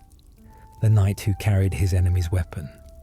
Yorm the Giant, the Lord of Cinder who rules the profaned capital, is one of the most thematically rich boss fights in Dark Souls 3, and almost all of that richness goes completely unnoticed by players rushing for the finish line. Yorm left behind two storm rulers, the enormous greatswords whose weapon art summons cyclone winds strong enough to strip the fire from his body. One was given to the humans who doubted him as a kind of proof that he could be destroyed if he ever went wrong, and the other was given to a dear friend. That friend is Sigurd of Katarina. The weapon description does not say Sigurd by name. The connection is pieced together entirely from his dialogue in the kitchen at Irithyll, where he mentions an old promise and a grave duty, and from the fact that if his questline is completed fully, he walks through the fog gate when you enter Yorm's arena and fights alongside you with his own storm ruler in hand. Two old friends. One of them is already dead to himself, hollow and roaring on his throne. The other arrived to keep the promise he made when they were both still who they had been. The baby no one ever saw, Okeiros, the consumed king, is one of the most disturbing encounters in a game already full of disturbing encounters, not because of his attacks or his size, but because of what he is carrying. During the first phase of his fight, he cradles something in one arm, speaking aloud to it with the devotion of a man who believes completely in what he holds. He calls it Ocelotta, child of dragons. He warns it to stay hidden. And then, when enough damage has been dealt, he dashes whatever he was holding against the stone floor and enters his second feral phase. The player never sees Ocelotta. In the final released version of the game, whatever was in Osiris's arm is fully invisible. Data mining the game's alpha build revealed a grotesque, malformed infant model that was removed before release, reportedly due to concerns about the imagery of a boss smashing a visible baby against the ground. The baby's cries can still be heard faintly in the boss room during the first phase if the audio is turned up. Ocelot was Osiris's youngest child with the Queen of Lothric, who was herself the goddess Guinevere, Princess of Sunlight, reappeared in a new form, the youngest sibling of Princes Lothric and Lorien. He never had a chance to be anything else. The amnesiac knight who was there all along. The Ringed City DLC introduces one of the most surprisingly emotional NPC arcs in the entire game, built around a simple premise. An amnesiac knight wandering the Dreg Heap who has forgotten his own name. He calls himself Lap, a placeholder taken from the hollow state of not knowing who he is. He is warm and helpful, offering hints about treasures nearby, providing company in one of the loneliest areas of the game. Players who have spent time with earlier Dark Souls games will recognize something in his face before his questline reveals it. Lap is Patches. The same face, the same posture, the same gentle deception beneath the surface warmth. When you guide him to the Purging Monument, the monument that can restore hollowing, he regains his memories of who he is. And in a final encounter near the shared grave, he thanks you for helping him find himself again, and then kicks you off a ledge. The fall is not lethal. The moment is deeply familiar to anyone who has met Patches before. His final words in the DLC, spoken after the kick, are considered by many players to be among the most perfectly written lines in the game. He calls you a fool, calls himself one too, and says he will miss you. The Covenant of Invisible Defenders. The Blades of the Dark Moon is one of the most difficult covenants to even find, let alone join, and its entrance is one of the most genuinely hidden in the game. From the rotating staircase that connects Irithyll of the Boreal Valley to Anor Londo, players must descend the spiral stairs to a landing that appears to dead end entirely, with nothing beyond it but open air. Then they must step off into that open air. There is an invisible bridge. It connects to the prison tower, a solitary structure rising above the city, where Company Captain Yoshka has been imprisoned alone since the last proper Dark Moon night disappeared long ago. Yoshka herself is one of the most quietly haunting NPCs in the game. A young woman with a tail, imprisoned in a tower she cannot leave, leading a covenant whose last real member vanished before she can remember. She calls Gwyn her father and Guinevere her sister, and refers to Gwyndolin as her elder brother who fell ill. Her dialogue suggests Pontiff Sulivan exploited this illness to wrongly claim authority over the city while Gwyndolin was incapacitated. Whether she is literally Gwyn's daughter by bloodline, or whether she uses that language as a title of divine succession, is one of the things the game leaves genuinely open.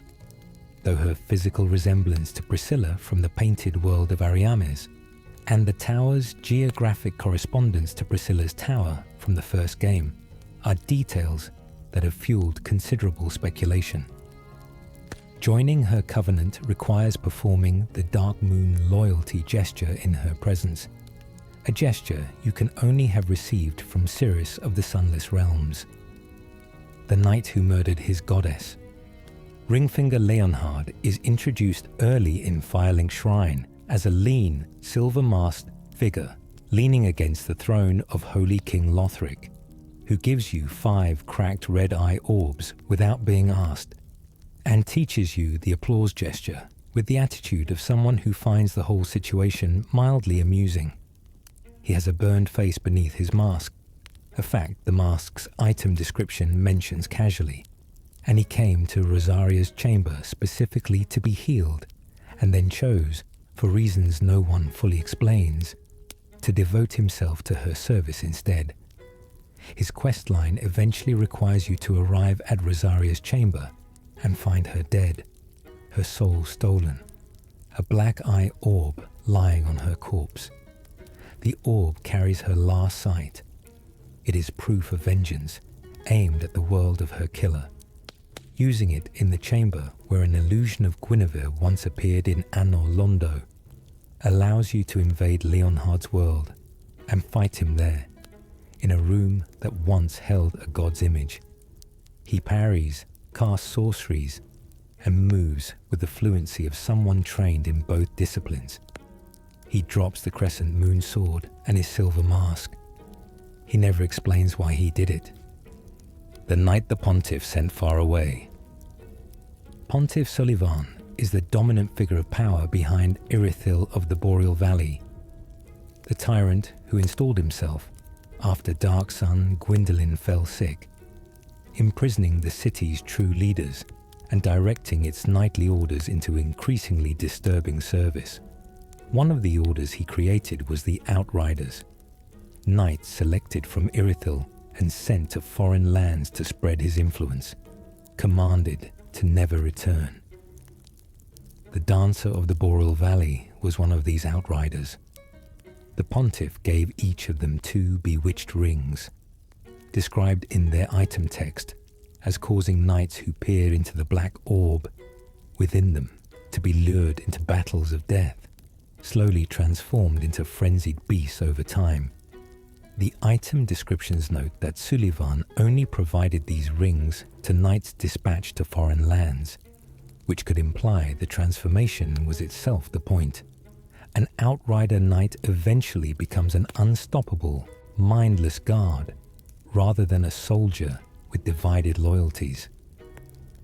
The Outrider knight enemies found in the high wall of Lothric, hunched and feral on the ground floor before the main gate, are former Irithil knights in the same advanced state of that corruption. They arrived at their destination and became something that no longer needed orders. The prisoner of the Pontiff's Tower. Just as Yorshka is imprisoned in her tower above the Church of Yorshka, below that same church, and accessible only by dropping through the tower's wooden beams in a controlled descent, there are the Painting Guardian weapons and armor, lying on beams and ledges, as if simply left there by people who are no longer present. The Painting Guardians from the original Dark Souls were the cloaked figures who silently defended the entrance to the painted world of Ariamis, vanishing into invisibility when not engaged. Finding their equipment in this specific tower, which stands in the same geographic position in Dark Souls 3 that the Ariamis Painting's cathedral stood in the first game, suggests that the tower was involved in the transition between painted worlds. The Painting Guardian's curved sword and the Painting Guardian set are the only traces they left behind. They do not appear as enemies anywhere in Dark Souls 3. The gear is all that remains of something that served a much older purpose. The prince who let his brother carry him. The twin princes, Lorien and Lothric, are the final true boss encounter of Dark Souls 3's main game, and their fight is one of the most visually stunning in the series. Lorien the Elder, enormous and limping from a curse he absorbed for his younger brother. carrying Lothric on his back as they fight together, the younger prince hurling sorceries from above, while the elder swings a greatsword below. The lore behind them transforms the encounter. Lothric was designated the heir to the flame, the one who was supposed to link the fire, but he was born sickly and small, described as never growing out of his baby clothes, kept alive only through the devotion of the firekeepers who raised him. He refused his duty, believing the linking of the fire to be a mistake, a cruel repetition with no meaning. Lorien, by contrast, was a formidable warrior, but when Lothric was born sickly, and the royal family attempted to bind their souls together with a curse to produce a stronger combined sacrifice, Lorien bore the consequences. Item descriptions suggest his legs were lost as part of this binding, though whether he chose it willingly or had it done to him is one of the things the game leaves genuinely open. He carries Lothric not as a fighter, but as a brother who made the same choice his brother made, to stop. Together they remain in the archives, the final wall between the player and the end of the game, rejecting the role that was built for them. The Garden of the Consumed King. The Consumed King's Garden, the area leading to Okeros, is one of the most atmospheric locations in Dark Souls 3 and one of the most frequently rushed through. It is a deep courtyard below Lothric Castle, overgrown and toxic, patrolled by cathedral knights in a setting that has nothing visually to do with the cathedral above. The garden is described in lore as the place where Okeros retreated after his obsession with dragon transcendence overtook him. The path of the dragon gesture is found here, on a corpse in the small room beyond Oseros' arena, the item that makes Archdragon Peak accessible. Without pausing to explore the aftermath of the boss room, rather than immediately moving forward, most players miss the corpse entirely and never discover the gesture's function. The shadow set, the armor of the assassins who served the royal family of Lothric in black cloth, is also hidden in the garden, accessible only by navigating the toxic swamp without a straight path to it. The garden is full of things placed just off the obvious route, waiting for players who walk slowly. The ancestral path, left in the dungeon. In the Irithil dungeon, past the bridge room where the jailers patrol, and into a quieter section, accessed by passing through a doorway into an open-air courtyard. There is a group of seated figures arranged in a meditation circle around a view of the mountains. Between two of them lies a small rug. Standing on the rug and performing the Path of the Dragon gesture triggers a loading screen and deposits you at the entrance of Archdragon Peak, one of the most completely hidden areas in the entire game. The meditation circle itself is never explained. The seated figures appear to be followers of the Dragon Covenant, frozen in the same gesture you must perform to reach the peak. They have been sitting here, in this dungeon courtyard, in the dark, for what the game suggests is a very long time.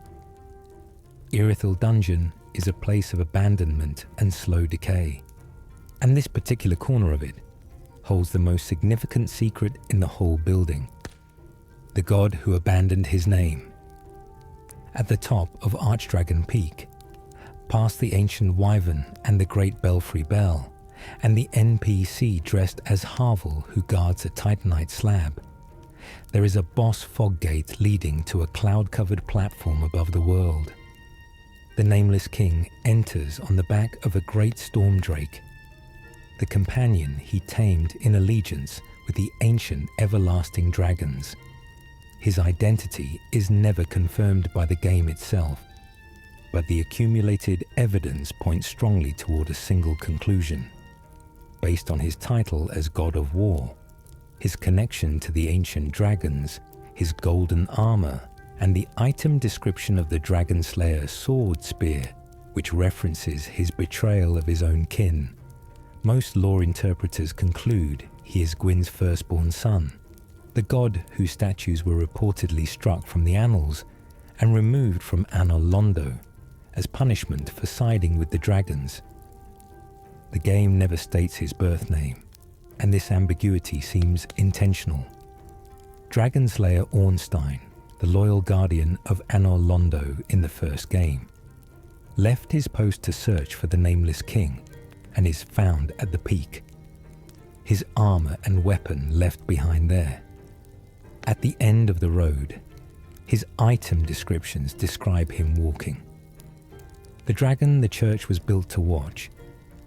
Dark Eater Midir, the optional boss lurking in a chasm beneath the Ring City, is one of the oldest living beings in Dark Souls 3. He is descended from the archdragons, born from an egg that may have existed before the first flame, corrupted by the abyss that he was tasked with consuming for the duration of his incredibly long existence. The Spears of the Church Covenant exist primarily as a protective force for the sleeping Princess Filianore, but Midir's connection to that church runs through Shira, the Knight of Filianore, who speaks about the dragon with the specific tenderness of someone who watched him deteriorate over a very long time. She asks you to end his suffering before the abyss takes complete control. The encounter itself requires dropping into a hole in the floor from a balcony, a descent that has no visible indicator of what lies below. Most players walk past the hole entirely. Midir himself, at the bottom, is enormous in the way that suggests a creature that has simply kept growing for longer than kingdoms last. The princess in the eternal dream. In the church of Filianore, at the end of the Ring City, up a long ladder and through a corridor lined with the spear ornaments of the Covenant that protects her, Princess Filianore sleeps in a small room, cradling what appears to be an egg. She is Gwyn's youngest daughter, given to the Pygmy Lords and the Ring City as a gift after the war against the dragons, a gesture that was also a containment. She has been asleep for so long that the illusion her sleep maintains, the living Ring City itself as it appears when you first enter the DLC, is not the real city at all. When you touch her and crack the egg she holds, the illusion dissolves. The city becomes a ruined wasteland, grey and falling apart, collapsed onto itself at the end of time. You are transported to Filianore's Rest, a dead landscape under a dying sky. She was never awake enough to know what was being maintained through her sleep. The moment of waking is also the end of everything her sleep was holding together. The Slave Knight at the end of everything. Slave Knight Gale appears 3 separate times across the Dark Souls 3 experience, and each appearance reshapes the understanding of every previous one. He is first encountered at the beginning of the Ashes of Ariandel DLC as a weathered, hooded figure who asks for your help entering the painted world and whose motivations are only briefly sketched. He is searching for the pigment needed by the young painter, the Dark Souls blood. He appears again in the Ringed City DLC at several points as a recurring landmark, always slightly ahead of you, always moving. And then, at the very end, in the ruined wasteland, past Filianore's shattered illusion, he waits as the final boss of the entire game. He has consumed the blood of the Pygmy Lords across the span of what the game implies is an immense journey, become something more and less than himself. Wild with the absorbed Dark Souls, his body failing under the weight of what he ingested. He fights in 3 phases, each one more desperate than the last, and his final state is simultaneously monstrous and heartbreaking.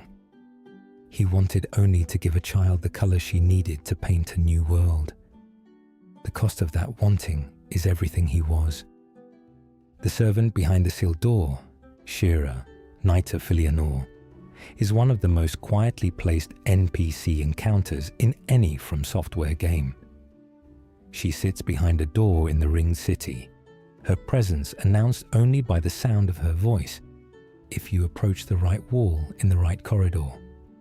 She speaks through the door, and if you answer in a way she finds acceptable, she opens it and steps forward to give you the sacred chime of Filianor and a request. Kill Dark Eater Midir before the abyss consumes him completely. She can be summoned for the Midir fight, and then, after Gale has been defeated and the wasteland of Filianor's Rest has been exposed, she will invade your world one final time near the ruins, attacking with the full force of someone who has decided you are responsible for the end of everything she was protecting. She carries the crucifix of the Mad King and moves with the precision of a knight who has been waiting a very long time for this specific confrontation. The Ghost of the Sable Church. In the Grand Archives, if you have made enough progress through the Uria of Londor questline and have met Sister Frida in the Ashes of Ariandel DLC, before returning to Uria, she will share a piece of information that recontextualizes the Ashes DLC entirely. She tells you that Frida, the woman who commands the Painted World, is one of 3 sisters who founded the Sable Church of Londor, the hollow religious order that drives the Lord of Hollow's agenda. Frida is the eldest. Uria is the second. The third, Liliane, is mentioned only in item descriptions. Frida abandoned the church, retreated into the painting, and refused to return. When Wilhelm, Frida's servant in the Painted World, recognizes you as Uria's companion, his reaction is hostility, not deference. He knows you are connected to someone Frida left behind. The game holds this entire backstory in fragments of dialogue and item descriptions and the expressions on characters' faces during encounters that most players read only as combat triggers. The handmaiden who outlives everyone, the shrine. Handmaiden has been sitting in Filing Shrine for longer than anyone can confirm. Her item description suggests she was a firekeeper once, and there is a piece of circumstantial evidence that players have long debated. The bouquet that Uria of Londor sells includes a description addressed to her grandmother, mentioning that the sender will be at the curse-rotted Greatwood to fight her grandfather. This could imply a connection between Uria, Siris of the Sunless Realms, and the Shrine Handmaiden across a family line spanning multiple quest lines. But the game never states this directly, and it remains an inference from item text rather than confirmed lore. What is confirmed is that the Handmaiden sells her items without emotion and accumulates the inventories of the dead without ceremony. She has done this before in previous cycles with previous Ashen ones. She is not ignorant of the game's patterns. She simply chooses not to speak about what she knows, offering a flat, business-like presence at a counter that has seen everything and chosen not to discuss any of it. The knight who looked like the sun, in the high wall of Lothric, and later at the Abyss Watchers and Pontiff Sullivan boss fights. Blackhand Gotthard can be summoned as a white phantom, appearing in the golden armor of Lothric's elite Blackhand assassins. He is one of only 3 people ever to hold that title in service of the kingdom's successive kings. Most players summon him without thinking twice about the questline he belongs to. What ties him to a hidden encounter is what he leaves behind. His corpse appears in front of the Grand Archives entrance, but only after 3 Lords of Cinder, Yorm, Aldrich, and the Abyss Watchers have all been defeated. On the corpse are the Grand Archives key and the Gotthard twin swords. No explanation is given. The timing of his death, appearing precisely when the archive doors become accessible, has led many in the lore community to suggest he was silenced specifically for the help he had been providing, though the game leaves this as inference from the coincidence rather than stated fact. He arrived at the door. he did not go through it. The door that opens from the wrong side. In the Cathedral of the Deep, the enormous main doors on the cathedral's exterior can only be opened from the inside. This is one of the oldest and most consistent environmental design choices in From Software games. Doors that create shortcuts by being pushed open from the far side, permanently connecting areas that were previously disconnected. Finding the way around to the interior of the cathedral in order to push those specific doors open before Patches appears is one of the first real tests of spatial understanding the game presents. Most players on a first run find Patches before they find the doors, meaning the disguised encounter happens without any context for why those doors matter. On a second playthrough, opening the doors first changes the order of the whole area and reveals Patches before he is ready to begin his routine. The old enemy who taught you to fight, Udex Gundyr, the first boss of Dark Souls 3, is presented as a guardian and a test, a figure who waited in the Cemetery of Ash for the arrival of someone worthy enough to claim the coiled sword from his chest. His item description suggests he was himself supposed to be an unkindled who linked the flame, but arrived too late, long after the fire had faded, and was condemned to serve as a gatekeeper for whoever came next. What most players never discover is that there is a second, harder version of the same fight, waiting in untended graves. The dark mirror of the Cemetery of Ash reachable through the consumed king's garden. Champion Gundyr is faster, more aggressive, and carries no parasite in his chest. He is what Gundyr would have been if the abyss had never reached him. A pure fighter, meeting you in a dark arena with the same fluid hostility he always had, just without the corruption. The first fight teaches you the game's rhythms. The second assumes you have already learned them. The ringed knight who cannot be damaged. Normally. In the ringed city, the ringed knights that patrol the flooded streets and the crumbling architecture are among the most resistant enemies in the game, immune to damage from weapons that are not infused with specific elements or with fire. Their armor is described as having been blessed against anything that came before the ringed city's founding, making standard uninfused weapons simply bounce off their blackened plate. Most players discover this the hard way. Landing hits that deal single-digit damage against an enemy that is actively attempting to destroy them.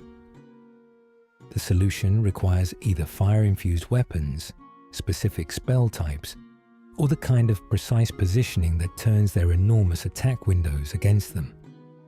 The ringed knights are not simply strong enemies. They are enemies whose armor tells you something about the age they come from and how far outside normal history the ringed city has always sat. The voice behind the item.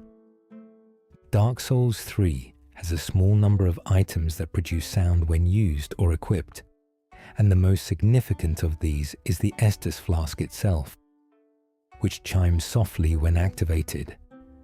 But the more genuinely hidden sonic detail in the game's items belongs to the Moaning Shield and the Dried Finger, a small bone that when used increases the number of invaders who can enter your world at once. The Dried Finger's description mentions it was used to make an imprint on something, and that the imprint calls others. The sound it makes when used is not particularly noteworthy on its own. What is worth noticing is the Estus ring, found in the bell tower's exterior ledge, which boosts the HP restored by each Estus flask used by 20%. It is described as containing the warmth of the fire in its setting, and getting to it requires either perfectly navigating a series of ledge drops from the bell tower bridge or accepting that Patches has locked you in and finding the alternate route down. The ring sits in the most inconvenient accessible location in Firelink Shrine, which means most players who find it do so by accident. The Witch in a Cell at the bottom of the dungeon. In the Irithil dungeon, deep in the lower corridors below the standard jail level where the jailers patrol, there is a locked cell containing Carla the Witch. She is a sorceress of the abyss, a practitioner of magic connected to the deep dark rather than to the sorcery of Vinheim. She sits in the dark without complaint, speaking to you through the bars with a specific stillness, as if she's been waiting for a long time without deciding in advance what she was waiting for. Freeing her requires the jailer's key ring. She returns to Firelink Shrine and becomes a vendor, offering pyromancies, dark sorceries, and dark miracles that no other merchant sells, including the Dark Braille tomes. That Arena of Karim will drop on the floor beside her if the light questline is completed. Carla and Irina are never acknowledged as connected to each other by the game. They both deal in forbidden knowledge. One was imprisoned for it. One was blinded by it. The enemy that used to be a Covenant leader, Yellowfinger. Heisel invades the player in the Road of Sacrifices with a hand scythe and school-level sorceries, and presents herself as an aggressive member of Rosaria's Fingers, whose dedication to a Covenant makes her a genuine threat in a swamp already full of hazards. What her item set reveals, though, is a more elaborate identity. She is from the Heisel family of Vinheim, the same school of sorcery where Orbeck studied, and her Zandhaus hat is a remnant of the fashion of that institution. She is not simply a Rosaria devotee. She is a sorcerer who chose a different kind of knowledge and found a different kind of devotion. If you offer a pale tongue to Rosaria after defeating Heisel in her invasion, you can summon her as a white phantom for the Abyss Watcher's boss fight. She spends the entire fight attempting to cast sorceries that deal minimal damage and being knocked over by the boss repeatedly. She's trying very hard. The results are genuinely terrible. The commitment is consistent. The locked room behind the first bonfire. In Firelink Shrine, the starting hub area, there is a locked door visible from the main room that requires a very specific and entirely optional key to open. The tower key, purchased from the Shrine Handmaiden for 20,000 souls, is an enormous investment at the beginning of the game when souls are still scarce and levels still matter. The tower behind the locked door contains the bell tower, the ladder to the roof, the location of Picklepea's nest, the Estus shard in the rafters, the illusory wall over the covetous Silver Serpent ring, the Firekeeper soul at the summit, and the encounter with Patches. It also contains, on the outside of the bell tower, the Firekeeper set on a ledge below the bridge. The enormous price of the key is therefore either a gate that keeps new players from finding too many things too early, or simply a lock on a door that From Software decided should cost something to open. The decision to buy or save the souls is one of the first real choices the game offers. The sword stuck in the ground at the grave. Outside Firelink Shrine, in the small graveyard beside the building, a sword is pushed into the earth beside a headstone.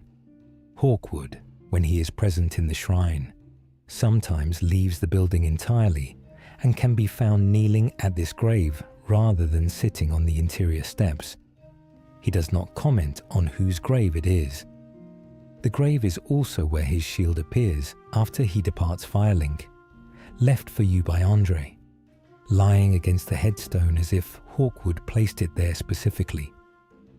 Later in the game, after Hawkwood has challenged you and the duel has been resolved however it ends, the graveyard returns to silence. The sword in the ground is still there. Most players walk past it every time they enter and exit the shrine without registering it as something that was placed with care. The shrine's graveyard is full of similar details. Small markers for things that happened before the Ashen One arrived and will continue after they leave. the NPC who only speaks to the qualified. Orbeck of Vinheim's locked condition, his refusal to speak to any player with insufficient intelligence, is one of the most quietly designed access restrictions in the game. Other NPCs are found in hard-to-reach places or require completing specific tasks. Orbeck simply decides, based on your build, whether or not you are worth talking to. This makes him invisible on strength builds, faith builds, and any character not specifically invested in magic. He is sitting in a clearly visible room off a path that everyone walks, but he does not exist as far as the game is concerned. For anyone who is not committed to a specific way of experiencing Lothric, his questline rewards that commitment with progressively more powerful sorceries and, at its conclusion, with the knowledge of where he ended up and what he chose to do when his purpose was finished. The wax that protects your mind. In the Grand Archives, the first genuinely inexplicable mechanic encountered by new players is a basin of liquid wax sitting near the main floor entrance that can be walked through or dunked into to coat the player character's head. The purpose is not obvious until the first wax-headed scholar grabs you and attempts to drive its head into yours, transferring the curse-inducing intelligence it carries. Players who have dunked in the wax basin are immune to this transfer. The mechanic is communicated entirely through proximity and observation, not through dialogue or item descriptions. Players who did not notice the basin on entry will find themselves slowly hollowed by a building full of academics who want to share what they know. The wax also wears off over time, requiring return visits to the basin as you progress through the archive's upper floors. The image of a wandering warrior dunking their head in wax to survive a library is one of the more specific absurdities Dark Souls 3 manages to make entirely matter-of-fact. The angel that hunts from the sky. In the Dreg Heap section of the Ringed City DLC, the collapsing ruins of Lothric Castle and its surrounding architecture are patrolled by enormous winged creatures at high altitude that fire beams of light at players on the ground below. These are the angels, creatures described in their item drops as being born from the faithful, ascending from the bodies of those who worshipped with enough devotion to transform. They cannot be attacked from the ground easily, and most strategies for progressing through the Dreg Heap involve identifying and destroying the corpses from which the angels are drawing their power, killing the source rather than the hovering projection. Each angel has a specific body, usually tucked behind cover or in a corner, that when destroyed causes the angel to drop from the sky. The mechanic is one of the most original enemy designs in Dark Souls 3, requiring players to think about the source of a problem rather than the problem itself, in a game that already asks that question about every boss it presents. The fog that forgets who you were. The Dreg Heap as a whole is one of the most disorienting areas in Dark Souls 3's DLC, not simply because of its architecture of collapsed things stacked on other collapsed things, but because of what it represents. It is described as the place where the accumulated detritus of all the ages falls when the world begins to contract at the end of a cycle. Pieces of Lothric Castle, sections of the Cathedral of the Deep, chunks of the undead settlement, all compressed together and partially fused, the layers of previous histories visible in the cross-section of the ruin. Walking through it is walking through everything at once. The same world in multiple states of decay simultaneously present. The angels that hunt from above. The Herald Legion knights that stagger through the swamps below. All of them are remnants of things that came before, still operating according to rules that no longer apply to the landscape they are standing in.